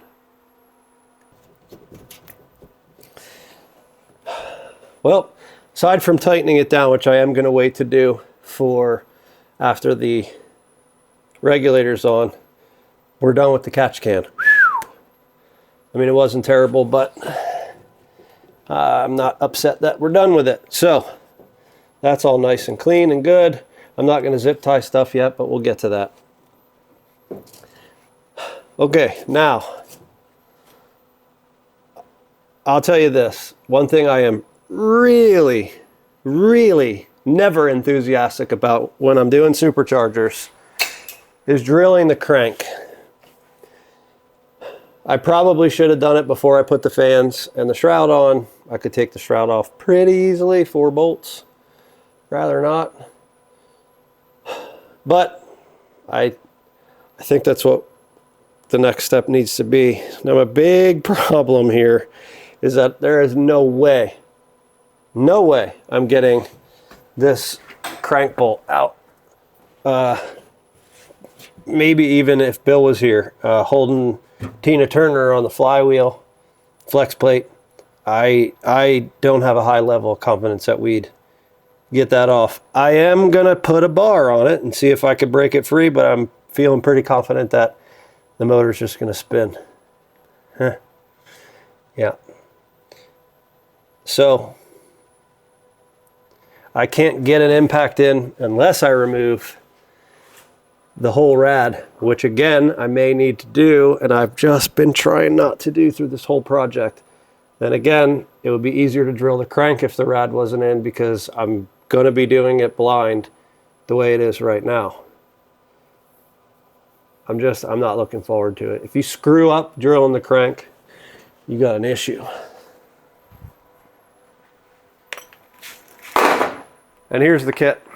So basically, you've got 2 pins. Let me just open this thing up. All right, so you've got this spacer, which fits, it's tapered, fits inside the balancer. This particular kit came with what I would assume is a nice hardened drill bit, because you definitely don't want to bust off your drill bit in there. Not done it, but don't want to find out. And then it comes with these 2 very hardened pins. So you basically, oh, it also comes with this bolt, right? Because the factory bolt has this big old flange on it, which would get in the way of where you need to drill. So you put this all together like this. I can't remember, I have to look up the depth you need to drill to, because you can't just dip this thing all the way into the crank. You'll definitely regret that. But you measure the total depth, including the spacer, and then you put a piece of tape on, and then when the tape gets to flush with the, based on your measurement to the spacer, or the jig, the pilot, you stop. And then you do it again. Boop, same depth. Then you pull it all apart. Then you knock your 2 pins into the 2 holes you drilled. Why do we do this, you ask? Well, the supercharger is putting a tremendous amount of tension and additional belt pressure on all of the pulleys. Everything here is bolted or keyed very well and free spinning, but the balancer certainly is just pressed on, and with the right amount of heat and tension, it could actually spin on the crank, thus causing some pretty substantial issues that you definitely don't want to deal with. And I just realized that this thing, the belt is popped off the front of the balancer pulley. What in the heck? Maybe I didn't have it on there all the way? No, that can't be. Oh, you know what? I'll bet you it needs to be pushed back, and then this thing probably goes all the way to the back. I had it in the middle. So it probably tried to walk itself off. Anyway, we got to fix all this. Let me see if I can fix that first, I guess. And then let me see if I can get a bar and a socket on the front of the balancer. See if I can break it free. Very doubtful, but give me a minute. Well, I got to pull the radiator. There's just no way around it. And it's a lot safer. And I'd be really pissed off if I didn't pull the rad and then broke a drill bit off or drilled too deep or not deep enough. Anyway, there's no reason not to do this except for I'm being lazy and I don't want to make a mess. And I don't want to buy more coolant for like the 15th time in the last 2 years in this truck. But I've got a little plan here. I've got a hose that fits over the petcock drain for the rad. I'm going to try to as fast as I can with the drain plug under it, and then that hose goes down into a bottle, and I've got a bunch of bottles. If I can save a little bit of coolant, I'll save it. We'll filter it back through just like I did last time. I don't remember how I caught it all last time, but it doesn't matter either. So let's see what kind of mess we can make. Way down there, the balancer. Pew! There you go.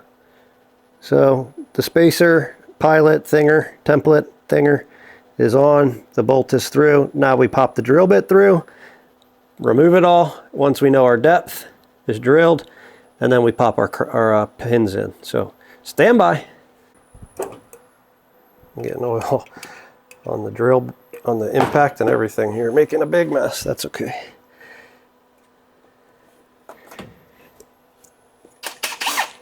About, I don't know, 1/8 or so left.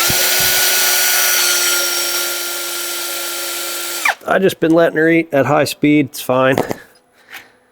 But we are taking a bunch of garbage out, which is what we want.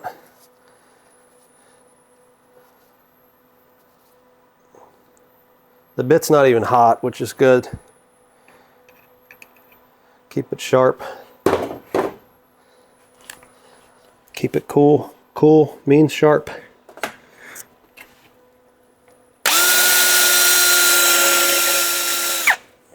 Check your depth. More to go. But man alive, we are pulling some junk out of that each time.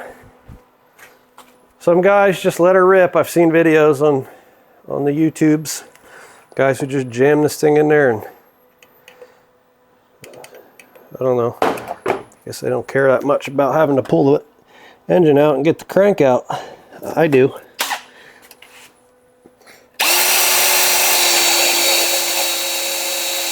That is not something I want to do for sure. We're almost there.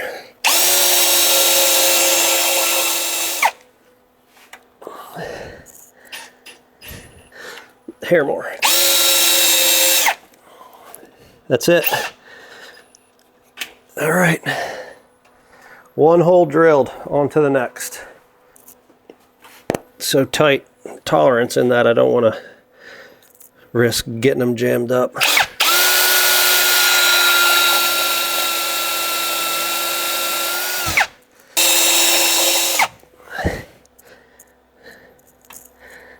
That's it. We're in. Okay. Need to come here and vacuum all this out. Ta-da.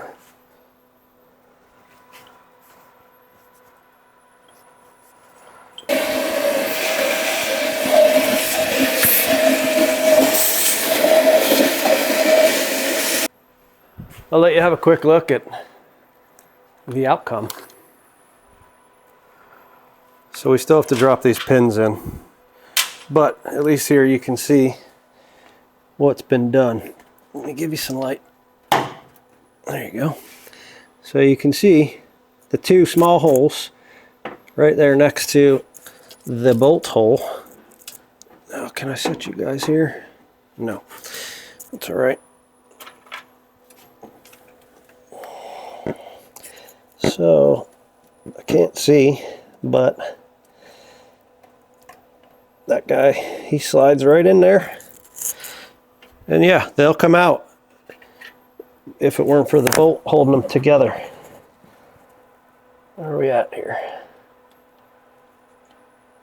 But you don't need to pound them in, jam them in, whatever. Where am I? I cannot see. I can't even see the camera.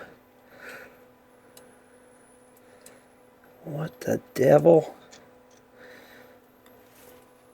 I can't put eyes on this thing at all because the camera's here. Where am I at?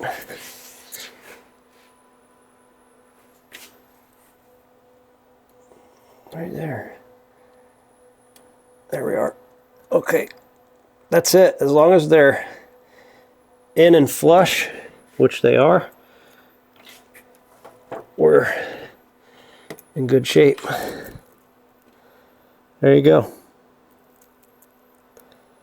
So again, that bolt will hold those, the edge on the bolt, the neck, shoulder on the bolt will hold that in. So as long as those pins are flush with the balancer pulley itself, you're in great shape. And we are, so we're in great shape. Let me put that blue Loctite on, drive her in. Then it's reassembly time. So back there in the very back corner of the head is a plug. And remember, these heads can go on an LS engine, can go on either side. So, I mean, really any engine, but specifically LS. So, on the opposite side, this plug is not there because we've got the temperature sending unit that goes to the computer that tells everything, the temperature of the coolant, obviously. So we're going to pull this one out nice and clean.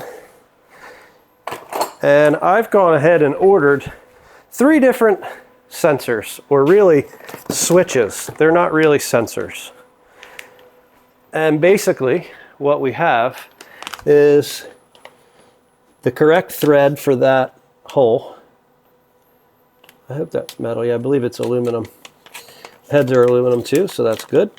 And then I just chose 3 different temperatures, okay? So here is a 190, a 200, and a 180. Now, this is to turn the fan on. This engine likes to run about 190, or it did before. So what this temperature means is that once it gets over the predetermined temperature in the switch, or the sensor switch thing, Swenser? Swenser? Anyway, so I've got a 190 here, and essentially we want to let this thing get up to 190, and then the fans to kick on, and for it to come down below, and the fans to turn off. So in theory, it keeps this thing running at 190 degrees. What I think actually will happen is that it'll get to 190, and it could be a little bit off and actually run hot or cool. So I could go to 180, and the same thing could be true, but I'd rather have this thing running a little cooler than hot. So we're going to go with 180. If it's not hot enough, we can always swap it out, but I do not think that this is going to be an issue. If I had Spall fans or something like that that actually moved a lot more air than those do or will, I'd probably put the 190, maybe even the 200. Let it get to 200, cool down, but then it would really never get back to 190. It would run actually a little hot. So that's the thing. Now, don't let me forget this washer, crush washer. We don't want to put thread tape on this because it will affect the reading. And I think that's what some people actually have problems with, where they say, this thing is junk, it doesn't work. Well, I think what they're doing is actually running thread tape and getting bad temperature sensors results. So there's an L and a C, and probably common in line. And this is either 12 volt or ground switch. But what we're going to do real quick is put a meter on this and make sure we don't have any capacitance between the sending unit itself that screws into the head for transferring the heat from the head to the sensor and these lines. Then we'll grab our heat gun and we will heat this thing and run leads across the two leads, run the meter leads off of the two posts here. And once it gets to temperature, that thing will open up inside and allow the ground or 12 volts, whichever you chose, to pass through it. I'm just going to do ground because I think it doesn't matter. All right, so we'll set this to test capacitance, or sorry, not capacitance, resistance, or really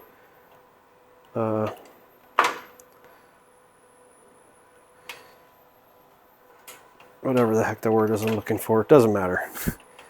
Look, what I'm testing for is this beep. When you hear that beep, you know that you've got essentially voltage flowing through. So here there is nothing. Now if I go to here, there's nothing. So I've got the green lead connected here to the L terminal. If I connect it to the C terminal, you get nothing. Connect it both to the L terminal. Yep, of course. We'll go to this ring. Down here, nothing. So we know that this needs a ground. It is not going to pass the ground through the head or the engine through here and have a single output. That's why there are two leads. So the next step is to grab our heat gun and put some heat to this.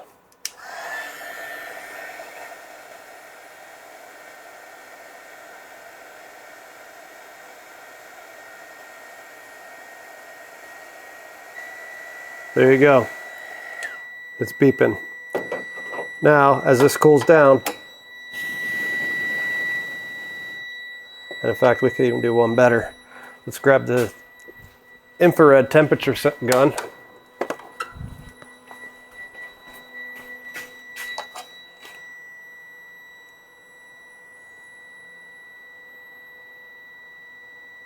It's reading 76. I don't know how accurate that is.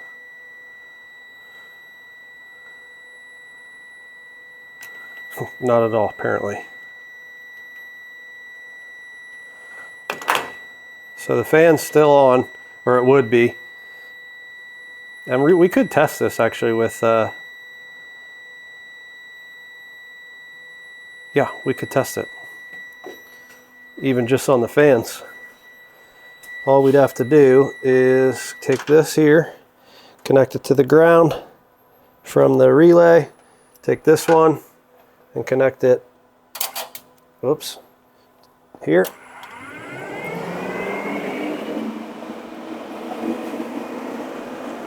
Now once this thing cools down, which I thought it would have already, there it goes, cooled down, and the fans go off. Now we give it some more heat.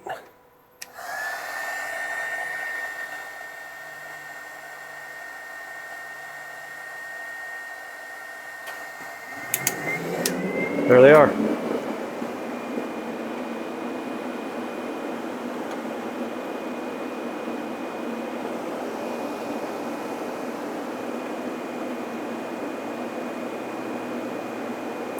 Yeah, it's at right now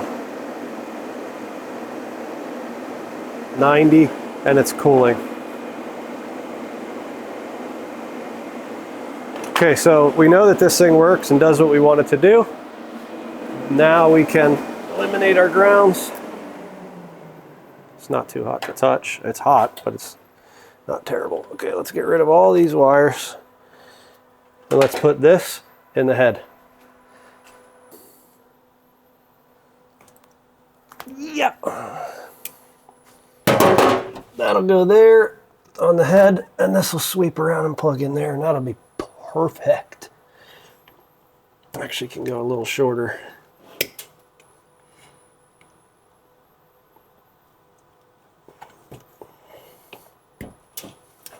Now we extend the ground over, connect that other 12 volt lead for the switched to the power distribution block I have over there, and then we just wait till it gets hot. And if it leaks, let me just knock that out real quick. You've seen me run wire and crimp wire, but this is what I'm doing, okay? This here is going to turn on and off the fans when the temperature gets where I want it to be. Don't know if it's accurate or if it's right, but you could come off the PCM, but mine wasn't cooperating. Probably because I don't know what I'm doing, but that's fine. We worked around it.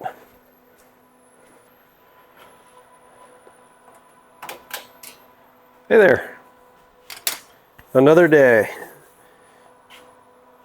After I shut the camera off last night, I reassembled our fuel pressure regulator. So we've got our inlet, our return, the out that goes to the fuel rail, fuel pressure sensor that goes into the gauges inside for logging and so we can see fuel pressure, and our boost reference. I put a barb on here. The FluidWorks from Motion Raceworks regulator comes with a push fit, sort of like a PEX almost fit. What do they call them? Shark bite, a tiny little shark bite.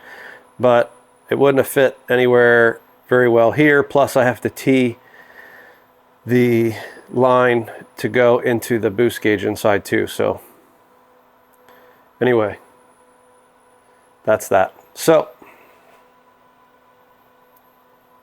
actually that is not true. No, it is true. Boost reference. Yeah, okay. So you don't want to pull boost reference off of the snout. That's vacuum. It won't show you boost. You need to come off of the cover or the lid or the supercharger itself. And I don't believe there's actually even a spot to take boost reference aside from the map sensor, which is on there. Yeah, I think that's pretty much all there is. There's a sensor up front, but I think this is for air temp, because you can bolt the sensor on, but it's open on the bottom anyway, on the outside. So that's what we're doing. We come off the front for boost reference. That line sweeps around to the back where I have a T. One part of the T goes to boost reference on the fuel pressure regulator. And again, the reason for that is that when you're in the throttle and you're in boost, you want this thing to actually open up more and allow more fuel pressure to come through. We do have to set fuel pressure on this. It was like 25 pounds when it was leaking. So now that it shouldn't leak anymore, we've got the right fittings. We should be able to set fuel pressure, check for leaks again. Then the other half of that T will go, it already does go inside the cabin, or the cab rather, of the truck, and it will go to the gauge so we can log boost as well and monitor boost. So let me get this thing bolted up to the back again, and then we'll plumb it back the way it was, and hopefully it doesn't leak this time. So let me get set up and we'll kick off here. We're super close to firing this thing, so that's exciting. Oh, let's see. It does not matter where you put the inlet or the output.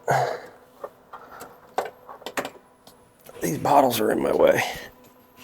For the coolant that I was gonna store, that wasn't actually coolant. That was fun.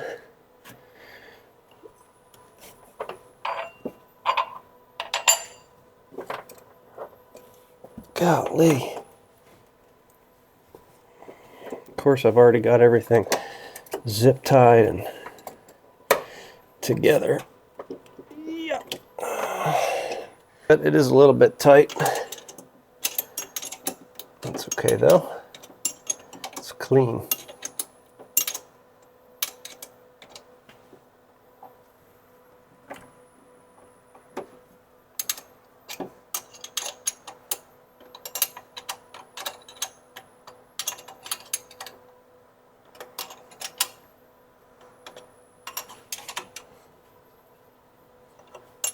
We're going to do something very easy, because I have to run this wire inside and find the right spot in the fuse panel and all that. So for now, we'll just strip down this trigger wire for that fuse, or for that relay rather.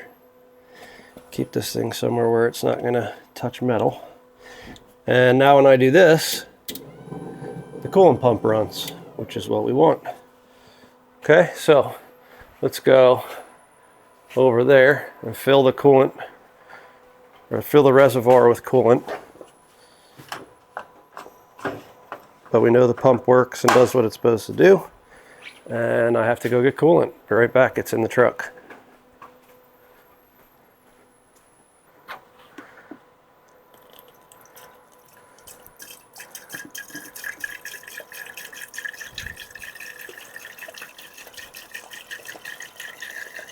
That thing is really moving some coolant.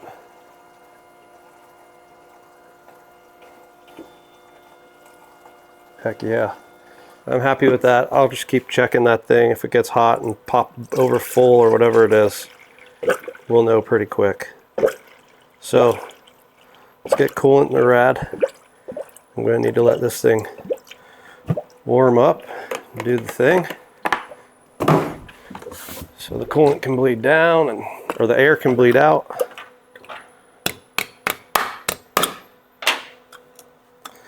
It's going to need to get up to temp and all the fun stuff.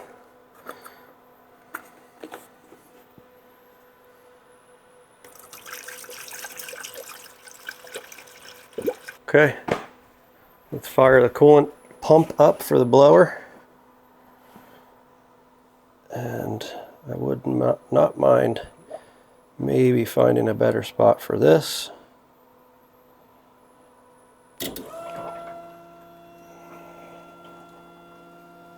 Should be good. Here we go. Let me open the garage door. I'm gonna go ahead and hook up the laptop, because we should at least log it should something not go well, which I think everything's going to be fine. Okay, it's recording. Here we go.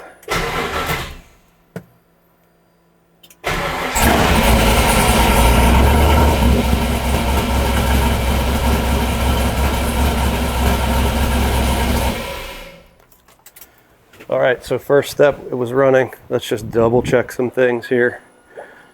For example, our belt, which has already wanted to jump around. Coolant still bubbling, burping. Golly, this thing just wants, this belt is walking off of the balancer. I cannot run this like this. Why? Why is that happening? Why does it want to walk off the balancer? The balancer is, I mean, that's where it's supposed to be. What other pulley? Is the power steering? Yeah, I think it's the power steering. I think I need the power steering pump pulley in some more. So you've seen me do that. I'm not going to bring in. I just need to put that stupid thing on there and try to draw that.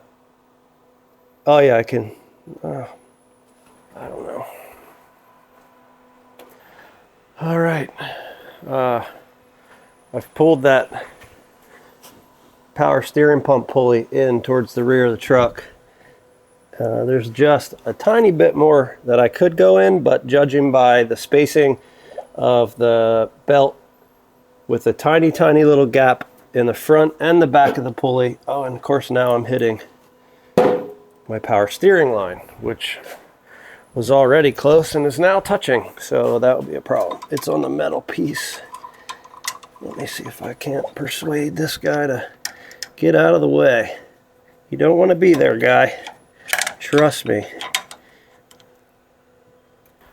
All right, let's fire this coolant pump up.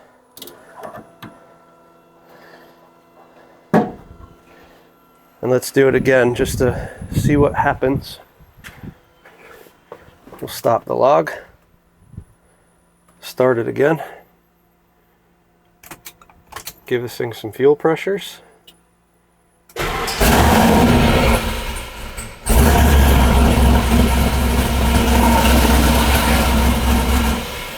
check the belt. Please be on the pulley. Yes! Okay, so I've got the belt in the middle of the, that's the thing too. I believe these pulleys are 8 rib and my belt is 6. 1, 2, 3, 4. Yeah, so the belt's 6 rib because that's what the alternator, power steering pump, and crank pulley are. The idlers are all set up for 8 rib, more grip. I'm not going to probably make near enough power to worry about that, but you do have to make sure that on the 8 rib pulleys, you're in the center or at least aligned correctly, because if you're all the way in the back or all the way in the front, your belt's going to do these kinds of things as it spins. Let's put a little more coolant in because she is bleeding down, and we're going to let it run and idle. I don't have the appropriate tune in this, but at idle it should be fine. And then I need to message Charles and see if he can give me a bass tune. All right, here we go. Fuel pressure needs to be increased.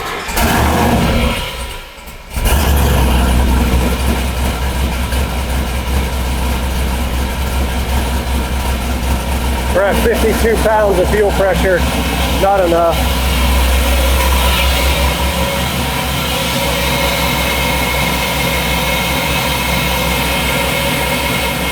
Let's bring this microphone down a little bit. There we go.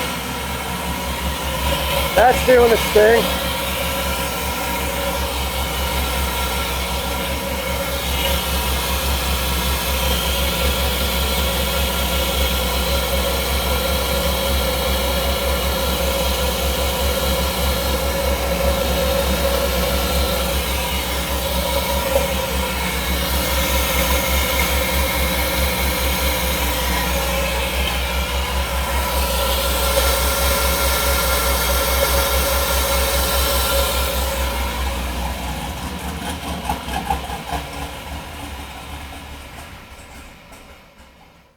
Well, don't like something. I did not shut that off. It shut itself off. I only have 7 pounds of fuel pressure. That's the problem. Shoot. We just ran this thing out of fuel.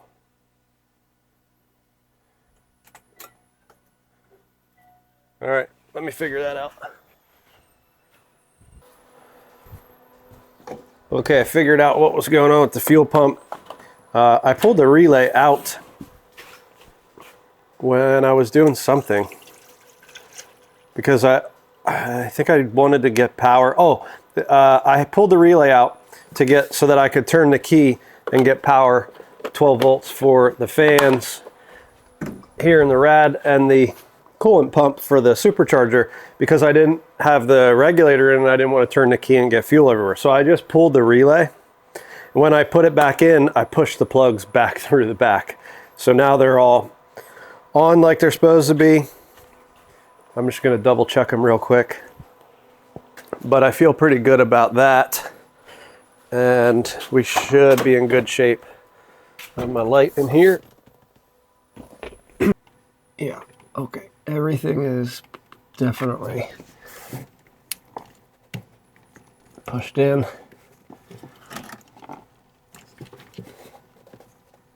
Okay, good.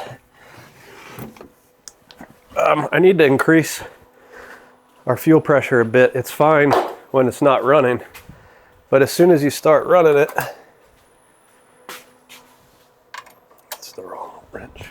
As soon as you start running the pump, or run the truck, the pump is not, or the fuel pressure is not enough. Sorry, I'm not thinking clearly here right now. A lot going on. 9/16. So let's back this off just a bit. So really, I'll set this thing to 60. Just that key, and then I can adjust it a little bit when the truck's running if I need to. All right, so there's 60 pounds. Let's get the laptop set up here. All right, let's see where that puts us now. I'll just plug this guy in, or put the clip on. ratchet and Allen ring there. Now if I turn the key, am I still at 60? Yep. All right, fire in the hole. Let me hit record. Boom, here we go. Oh, I forgot that I unplugged that.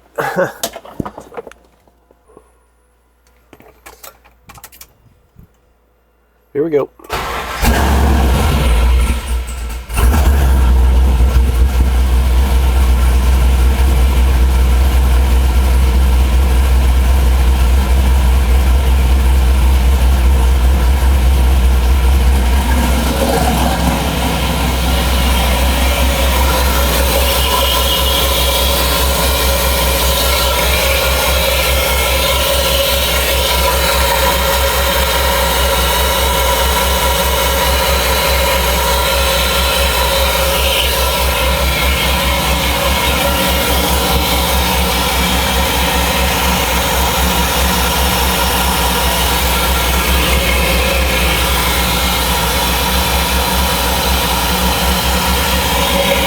Pretty good.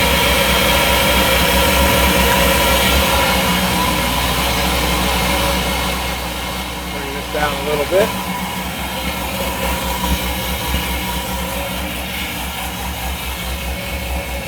I'm getting a little bit of coolant spilling. When I start the truck, it shoots out the top of that fill up reservoir, I believe.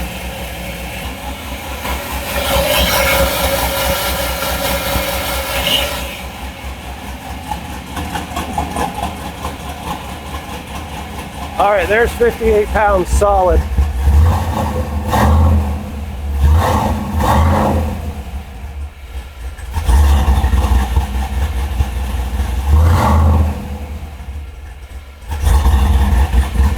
Not too much, just by giving it a little bit. Bring it down some. Bring it in here and show you why, but it's really smoking a lot, and that's gonna stink inside this truck. Fine for a race car, but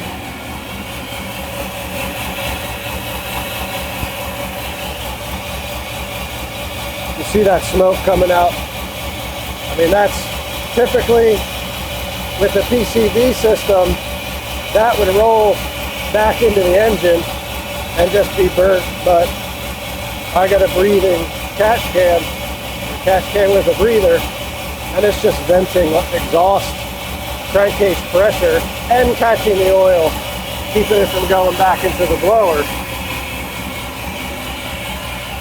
But the problem is all that exhaust just will go into the cab as you're driving down the road. They make a two-stage catch can that actually, I believe, somehow encapsulates that exhaust. So I'll look at that later. It's fine for now. We'll let this thing get up to temperature. The coolant through the blower is doing its thing. The belt is perfect.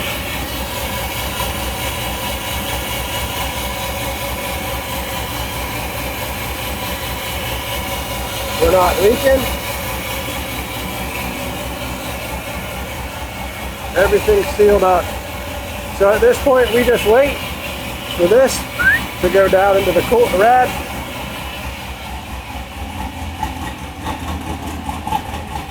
And let's see, from in here, we've got great oil pressure.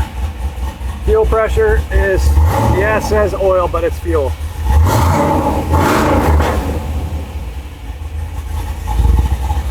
About 58 pounds-ish. AFR is doing all the good stuff. Is my temperature sender hooked up? I don't know. Yeah.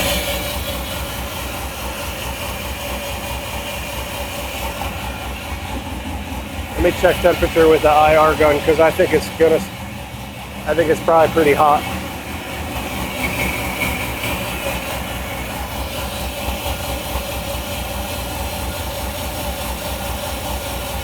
Yeah, 230. It's not going to open the thermostat. It's not going to open the thermostat because well, there's no coolant passing by that temperature sensor. So yeah, I'm gonna have to burp this thing, get some coolant through it. I'm gonna let it cool for a bit here because it's hot. The blower itself is like 120, and the head's at 200. Oh, I don't have power steering fluid in here either, do I? No, so I need to add power steering fluid.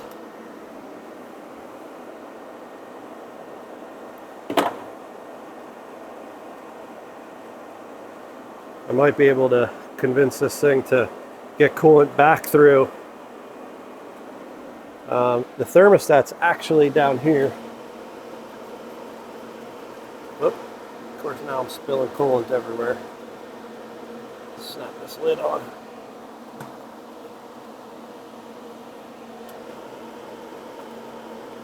Squeeze that hose.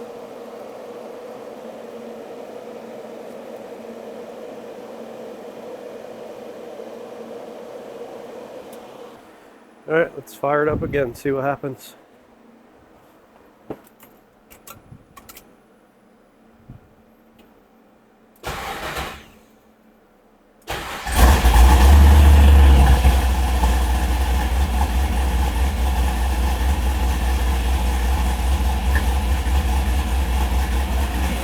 I need this to burp.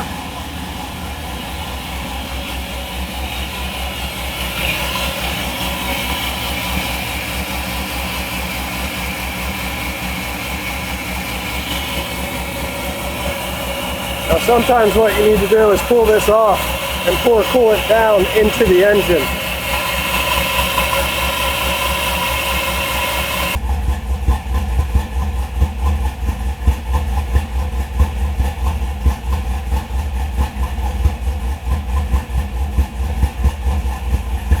This gauge is, oh, I'm an idiot. The gauges aren't plugged in.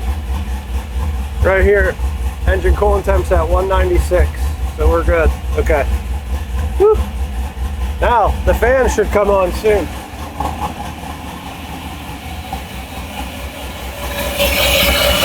And they are. They're on. Yep.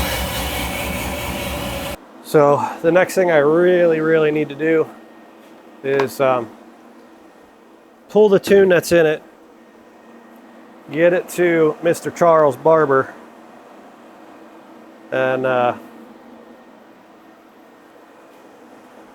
let him make some updates for the blower.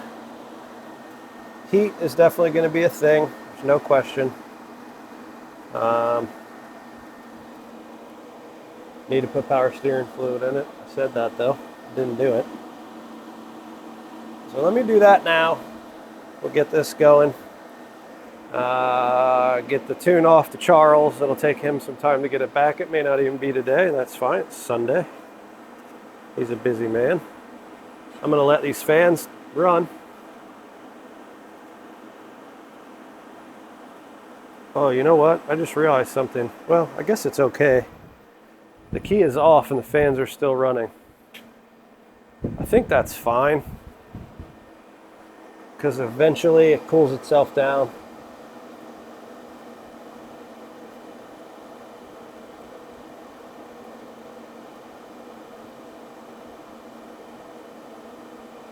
I really should run a one wire out to here and trigger both the pump for the coolant that goes to the supercharger and the fans on the rad to that keyed 12 volts rather than giving this thing 12 volts all the time. No big deal, easy enough. I have to run that wire anyway. I'm so happy that the belt is staying where it belongs for now, at least until I start ripping on this thing, making boost. You know, I couldn't find a green belt for this. I really wanted a green belt. Makes more horsepower. No, it doesn't, just kidding. All right, I've shut the fan off, or the pump off for the blower. The fans are just gonna do their thing. I'll fill this, send everything to Charles and just wait. Once he sends it back, well, that'll give me time to get the boost gauge hooked up also.